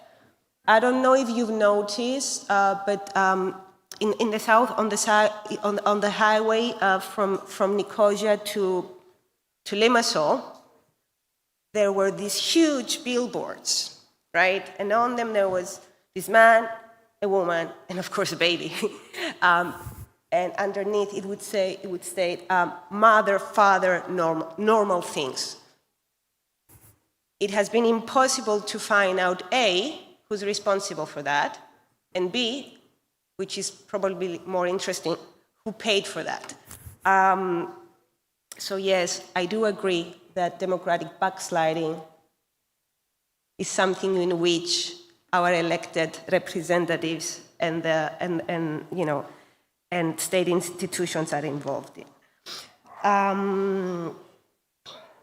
So How much time? 20. 20 minutes. Okay. This raises not only the question of the role of media in the construction and dissemination of anti-gender politics, as well as resistances towards them. It also raises the question of how both anti and pro-gender and LGBTIQ+ actors understand, approach, and employ the transnational as an idea and space for political action in their respective discourses and politics. And this is something that I would like to focus on. This idea of the transnational, of Europeanization, that has always been central on this island, like as a sign of sort of like reaching modernity, you know, across this sentiment across the divide. What happens vis-a-vis anti-gender politics in Cyprus, right? Because classic anti-gender politics is completely against transnationalization, and they keep talking about how to preserve the national. So, moving to dangerous cooptations and misuses. Anti-LGBTIQ+ backlash and the rise of white supremacism are concomitant, of course, with the rise of the far-right and conservative forces, as well as with democratic backsliding. Anti-gender campaigns use similar discursive strategies, which include victim-perpetrator reversal, scapegoating, and the construction of conspiracy theories. So, in what Voda calls the politics of fear, the objective is to instill fear of real or imagined dangers through the scapegoating of minorities, which are casted as the dangerous other through their homogenization and stereotypical portrayal. So we see how in some parts of Europe, the conservative right and the far right's gender regimes are gradually being saturated by an anti-Islam rhetoric that explicitly appeals to feminist values, and we see that in the South as well. So what happens is that feminist language and achievements are selectively being used by far-right politicians, and specifically far-right women politicians, to propose an emancipatory complementarism, which is a mix of liberal and conservative notions that does not aim to challenge the structural basis of inequality, but to maintain the hierarchical organization of society and redefine the margins of feminism. This is what has been called in the literature as the writing of feminism. Let me offer another example. It's not in here. Have you read about the traffic lights in the South? The crossing lights, yeah. In case you don't know, like the icon, the little person that goes like green or red, they change it. It now wears a skirt. Gender equality.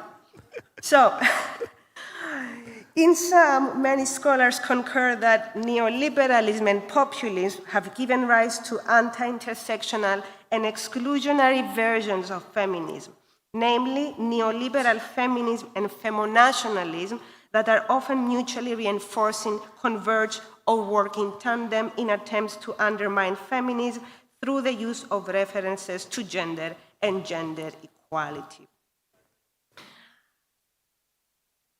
So this is also something, this appropriation, this cooptation, this hijacking is something that we can, that we see vis-a-vis LGBTIQ+ rights as well, maybe not that much in Cyprus yet, but for example, if we turn to Puar's work that focuses on the post-9/11 war on terror USA context, we learn about this disaggregation between national gays and sexual others, which is based on invocations of Orientalist tropes in which LGBTIQ+ people themselves participate. And my LGBTIQ+ activist friends in the room can confirm that racist positions sometimes exist among community members. So, interestingly, whereas the European and the transnational may function as markers of progress and exclusion in transnational LGBTIQ+ discourses and politics, the opposite often holds true in relation to anti-gender and anti-LGBTIQ+ discourses and politics. Namely, so-called gender ideology is seen as a neo-colonial discourse and strategy that denotes value decadence and political corruption, which is exported by the West to non-Western societies. And I guess like putting relevant statements are reminiscent and an example of what I'm just saying. So this further demonstrates the importance to examine how this idea of the transnational as an idea and space for political action is being employed by anti-gender and pro-LGBTIQ actors in Cyprus in their respective politics. However, there is something, how much time do I have, Armand? Around 10. 10? All right. Let me see what I will leave out.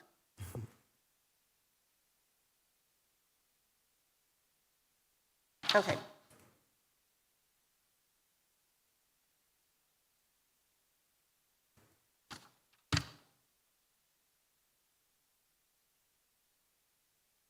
Right, okay. All right, okay. So, let me just take it from here.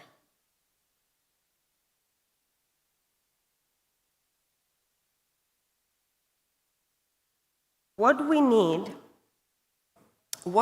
in order to understand the situation on the ground and therefore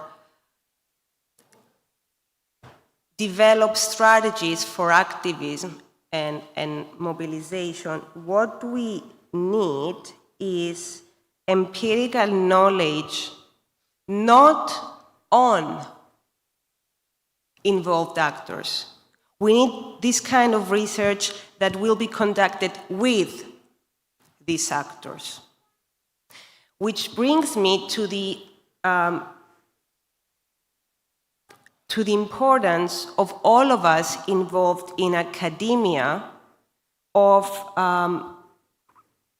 trying to conduct participant-led research. We're being asked to come and give presentations and present our work, but I think that our work means nothing if it stays enclosed in academic silos. That's why my idea,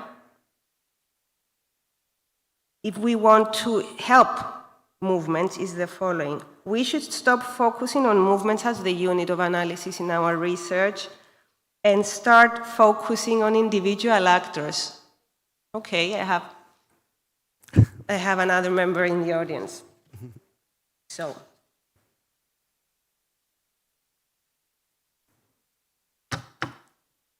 Cyprus is a funny place. Cyprus is a very funny place. Does anybody in the room remember the Modinos' story? Alekos Modinos? The criminalization of homosexuality in the South? No? Okay.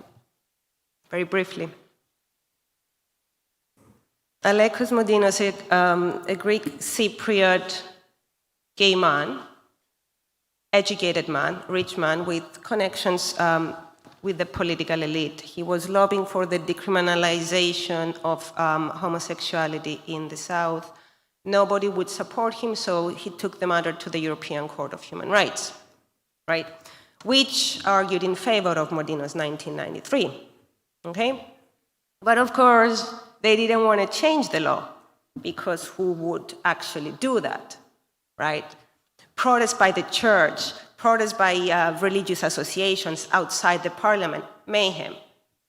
In the meantime, the Dina Loizidou case, I mean, that you must know, huh? That was decided in Loizido's favor in 1996. That's a case that has to do with, the decision on that was that Turkey and not the Turkish Republic of Northern Cyprus is actually responsible for the fact that Loizido couldn't access her property in the north. So the European Commission tells them, you know what, you have to change the law, otherwise forget about entering the EU. This is not, this is not a pick and choose kind of thing. Human rights is human rights. So what happened is that amidst this protest where the priests were yelling, Europeans are going to turn all of us into gays, right? They went at night and they changed the law. What I'm trying to say is the following. Europeanization was the boogeyman. 10 years later, it was the accolade, not 10, maybe more. 2004, you do remember, right? What happened? That went well, an unplanned. It was all about both sides reaching Europeanization. Now, anti-gender politics, right? Which is it's all about this, like, globalization and transnationalization have killed the natural, the organic, the traditional ways of our lives. All these women suddenly want rights instead of sit at home and have their babies. It's all flirting with the idea of transnationalization that wants me to study anti-gender politics in this country from this angle. But I want to ask you this. These are sincere, legit questions, right? Because I thought that this was going to be much more informal, to be honest. Thought I would be sitting there with you in a circle. But I want to ask you something. I will need your support addressing the following questions that arise, not because of the particularities of our country, but my most attempts to generalize theory, the employment of analytical concepts, and the findings of research, even amidst this globalizing world we're living in. 1, in a context like Cyprus, between tradition and modernity, when and how could the rise of anti-gender politics be pinpointed? We all say, anti-gender, but what is it and when did it start? Namely, what makes phenomena assume the description anti-gender politics as opposed to traditional and nationalist approaches to LGBTIQ+ and gender equality, especially in this in this context which is divided along ethnic lines. It's marked by colonialism, conflict, occupation, the confrontation between ethnic nationalisms, and tensions about national and European identities, content, and boundaries, not least in relation to non-conforming genders and sexualities. What makes political and societal resistance towards feminist and LGBTIQ+ objectives different from the times of Modinos' attempts to have homosexuality decriminalized and Cypriot women's attempts both in the south and the north to set a foot in the so-called public political sphere? Question number 2. Whereas the European and the transnational may function as markers of progress and exclusion in transnational LGBTIQ+ politics, the opposite often holds true in relation to anti-gender politics, as I said before. As I said, so-called gender ideology is seen as this neo-colonial discourse and as a strategy of the West to politically and otherwise corrupt non-corrupted states. So, how is the function of the transnational in anti-gender politics to be read and interpreted in a context where transnationalization continues to function as an affirmation of cultural superiority for both pro and anti-LGBTIQ+ political actors? 3, how are resistances towards anti-gender politics to be read, analyzed, and evaluated when, and please activists excuse me for what I'm going to say, but it's true, I have data on this, So how are resistances towards anti-gender politics to be read, analyzed, and evaluated when divisions within the LGBTIQ+ and feminist movement continue to exist, and tensions between radical queer and rights-based approaches to LGBTIQ+ politics inform activist understandings of their agency and of their definitions of important, trivial, and dangerous LGBTIQ+ activism? Last question, and then I promise I'm going to zip it up.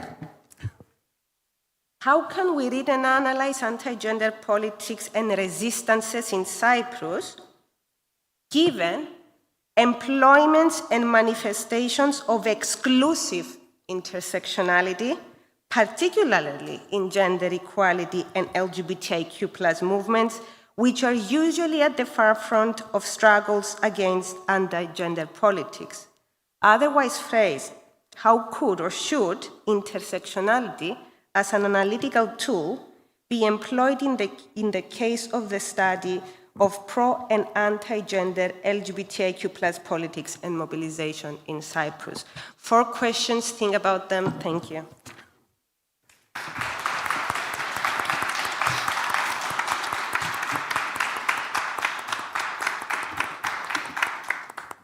Thank you, Dr. Kamenou, for sharing your, being so generous to share your preliminary research as well as the questions that we received, and also to bringing us to the local level and discussing this actually transnational issue that we are going through in these challenging times. Yeah, the time was good, and we will have about a half an hour for the questions and answers. Feel free to respond the questions, but what I suggest also is to give these questions to the afternoon parallel session, which Queer Cyprus is organizing in very related to this topic, and maybe they can also discuss this in the workshop as well. And always feel free to reach out to us and for the questions that are addressed. Now the floor is yours. We will get a couple of questions collectively, and we will try to respond then. Yeah. And before asking the question, maybe you can tell which of the speakers you are directing the question. It's actually kind of to both of them, and maybe it's also a comment as much as it's a question. First of all, I'm deeply moved by both of your speeches. Deeply moved by both of your speeches, presentations. It feels like the whole conference came into full circle today with both of your words. Yesterday we heard, the truth in the times of post-truth, the power of Pharisee, Professor Newman put. We heard from Professor De Waal how designing spaces differently can be actually a source of resistance. We can rethink, and today, in my opinion, we actually everything solidify because we talked about the reality in physicality in recent history. So my question is maybe first to you, Professor Fominaya, because you mentioned it actually, but I want to think about the younger generation who both organizes in this, some calls it the technofascism, the era of technofascism, the era of urgency, the era of where the younger generation feels like everything is falling apart. How much of it, the new movement is related to the fact that they are rediscovering the power of to be physically connected, physically being in the same place. So maybe the causes, they know the causes, they organize, they go outside to the public space, physical public space, but at the same time, maybe it's also connected to the fact that, or how much is it connected to the fact that they feel the presence of the feminist movement there and LGBT movement there, which puts the emphasis on the fact that everybody should feel safe and should be cared. And these values actually pronounced by the very presence of these movements in the physical spaces. So I just wish that you would elaborate more on this. Thank you very much again. Thank you. We can get one more question, I think, and then we can respond them collectively. Yes. Thank you. Can I ask 2 questions? Okay, thank you very much. My first question goes to Cristina. This was very inspiring. Thank you very much. My question is, I am looking at, for instance, in case of my research, like the democratic backsliding, anti-gender coalitions, and their feminist resistances within the case of the Turkey. And I am about to finish my fieldwork, and one of the findings is actually this ethics of care between the feminists. It's a very strong finding, very similar to the Spanish context, maybe, you know, with different effects. I would like to ask, what insights do Spanish feminists and social movements, particularly the M15 or maybe Marea feminists, as far as I remember their name, offer for understanding how on ethics of care can reshape collective political practices in other countries? I think this is very, very important. And my second question to Nayia, it's a very good talk, thank you for this. And again, you have emphasized that it's transnational character and the transnational diffusion about these movements. I totally agree, but I am so much curious about, you know, how it is shaped by the local context. You have given some clues, but what makes the case of Cyprus, and particularly southern Cyprus, distinct from, you know, this from global phenomenon? And maybe you can expand it in terms of actors, discourses, and the coalitions in order to visualize it a little bit. Thank you. Thank you. Who would like to start first? Yep. Please use the microphone. If you want. Yes. Okay. Okay, so Beran, this question about the younger generation and the physical spaces. I mean, I think physical spaces are tremendously important for activism because there's something about the experience, and I think this is why the camps were so powerful. It's there's something about the shared experience of living together. And one of the things that I found in my research was that shared experiences of camping politicized the everyday in a way that wouldn't have happened if we just go about our daily lives. So suddenly, when you think about food, you think about feeding everybody, you start to think about food in a different way. If you think about negotiating with the police and the ability to be in public space, you start thinking about public space in a different way. So all of these daily experiential things that are coming up take on a politicized meaning, and it activates a political subjectivity and awareness and consciousness raising in the people who are participating. So I think that's very powerful. I think for young people in particular, it's hard for me to I mean, they're definitely youth-led movements, so there's incredibly important for them. But I think they're a different kind of camp. So on the university campuses, I think those have always been hotbeds of activism because naturally students are learning to criticize about the world and they're coming together in physical spaces and they feel like the campus rightly should belong to them to a large extent. So those physical spaces are really important.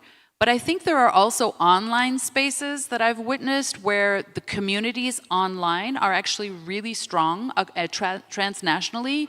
And especially with the issue of Gaza, I have I don't know if I should become so personal, but I have a 30-year-old son. And to watch those communities educate themselves about it, they become experts in sort of Palestinian colonial history, they become experts in the law, and they share and criticize and fight back and resist against sort of anti-Semitism panics while, you know, totally fighting anti-Semitism, but at the same time, you know, really developing critiques, and it's quite remarkable. So I think they're working on multiple levels.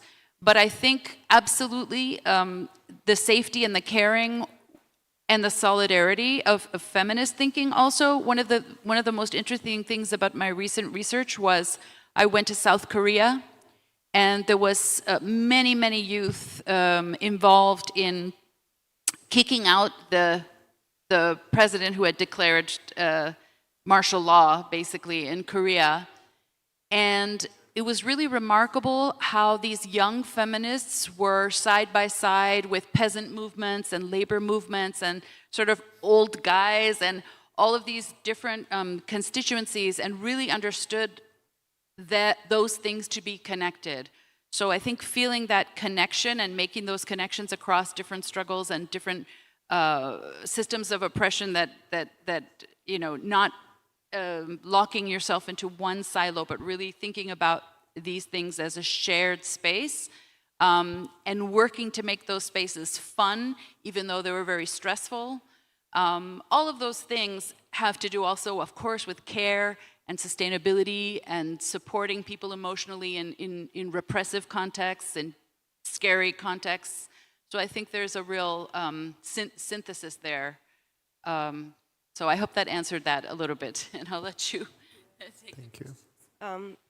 Yeah, I mean, I haven't conducted research on this, but my feeling and understanding is that when it comes to LGBTIQ plus activism, young people get socialized, virtually first. So because it's so difficult to come out, right? So people join these online groups, online movements, and then they actually join organizations, and isn't that so?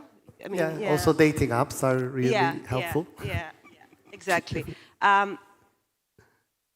What makes Cyprus interesting? Okay.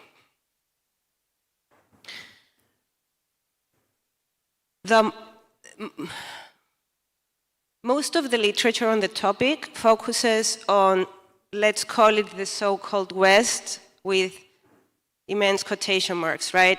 US, UK, Western Europe, blah, blah, blah. And then we have Central and Eastern Europe.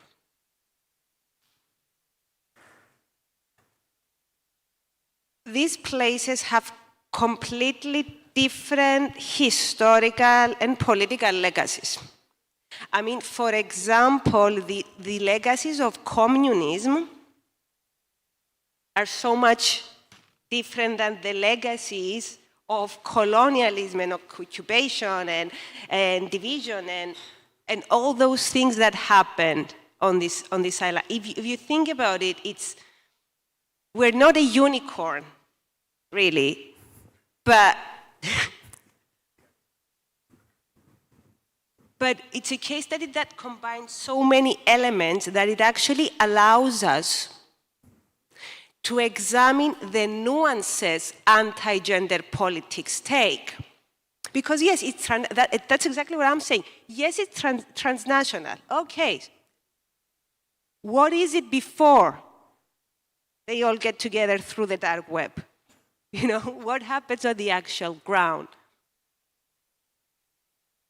What does the Cypriot community, what will the Cypriot community put up with? How far can they stretch it, right?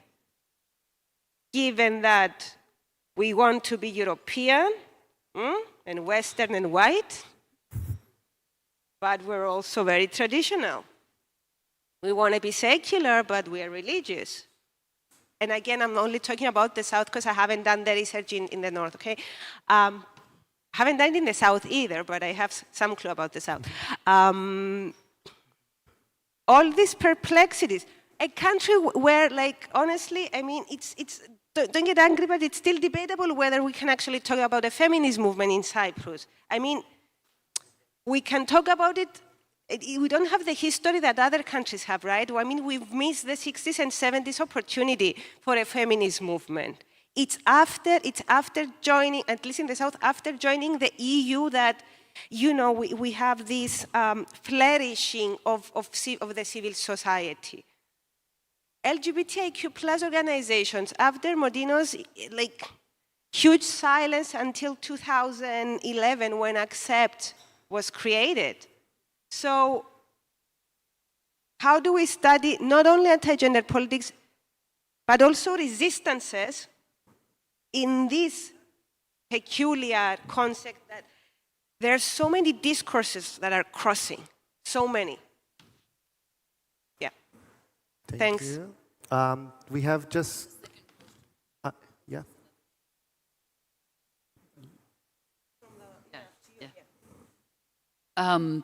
So in terms of insights, I think one of the things that was really well considered was the realization that they needed to do consciousness raising and pedagogy. Because I think it's common that when you become so aware of your own critique and analysis, you really kind of lose awareness that other people are coming from such a different starting point. So even though it's exhausting to do pedagogy, and this is something I always, feel like women shouldn't have to be doing this pedagogy. This should be everybody's job to be doing this in every space, in every classroom, and every, So it can be exhausting, but it's really necessary work to do the pedagogical work. But I also think that this notion of care and this notion of a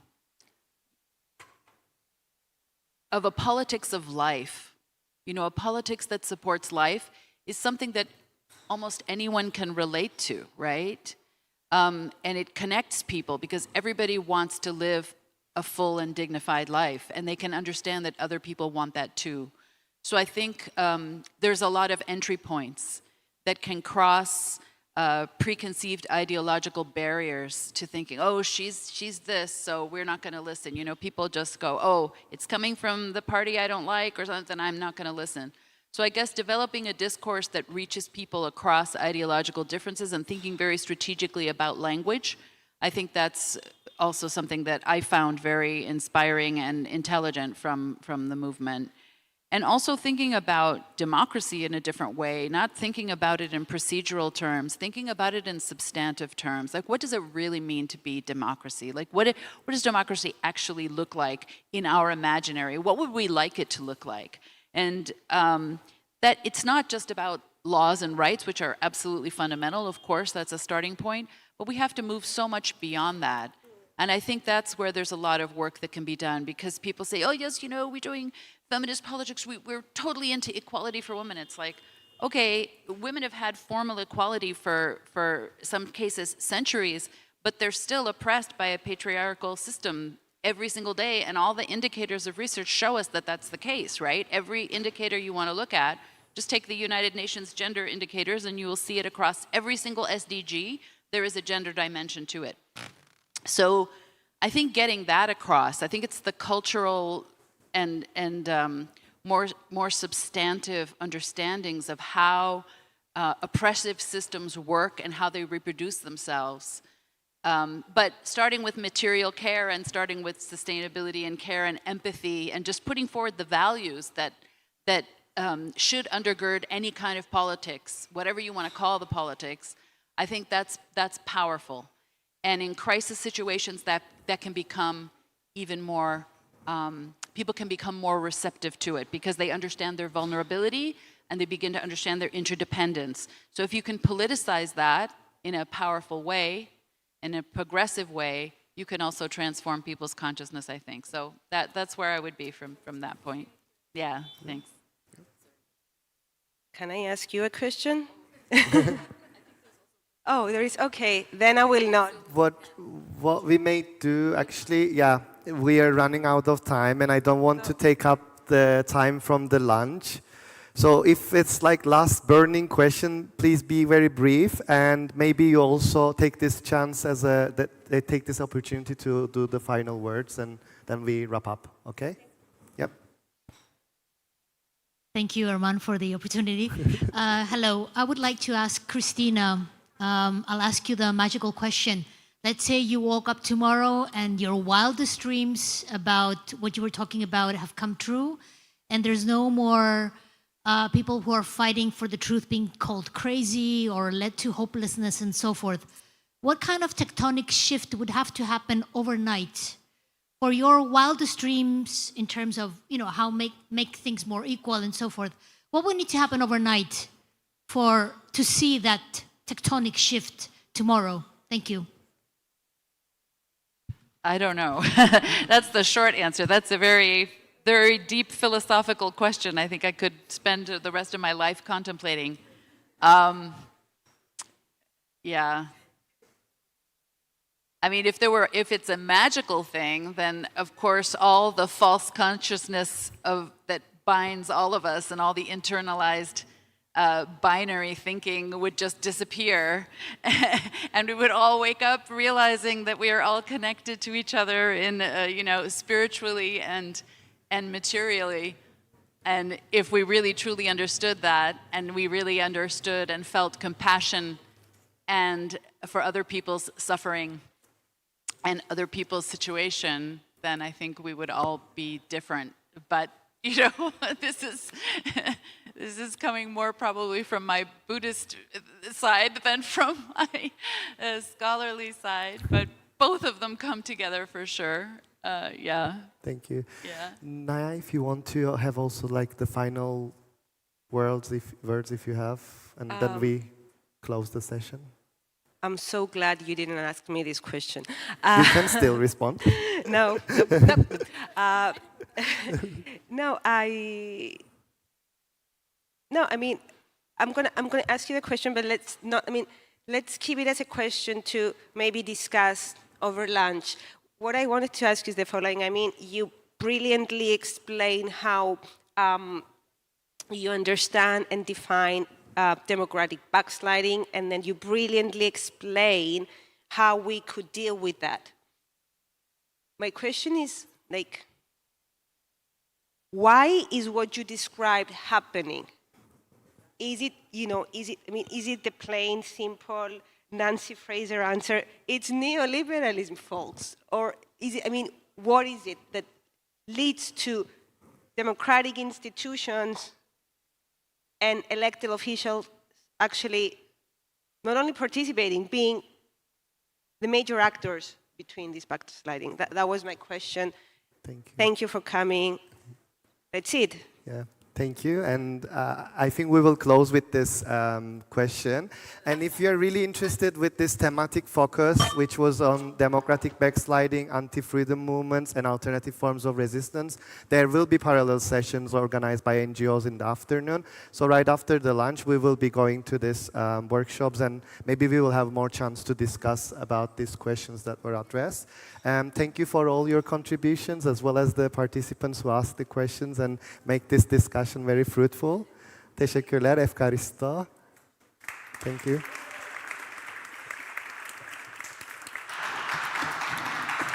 Thank you.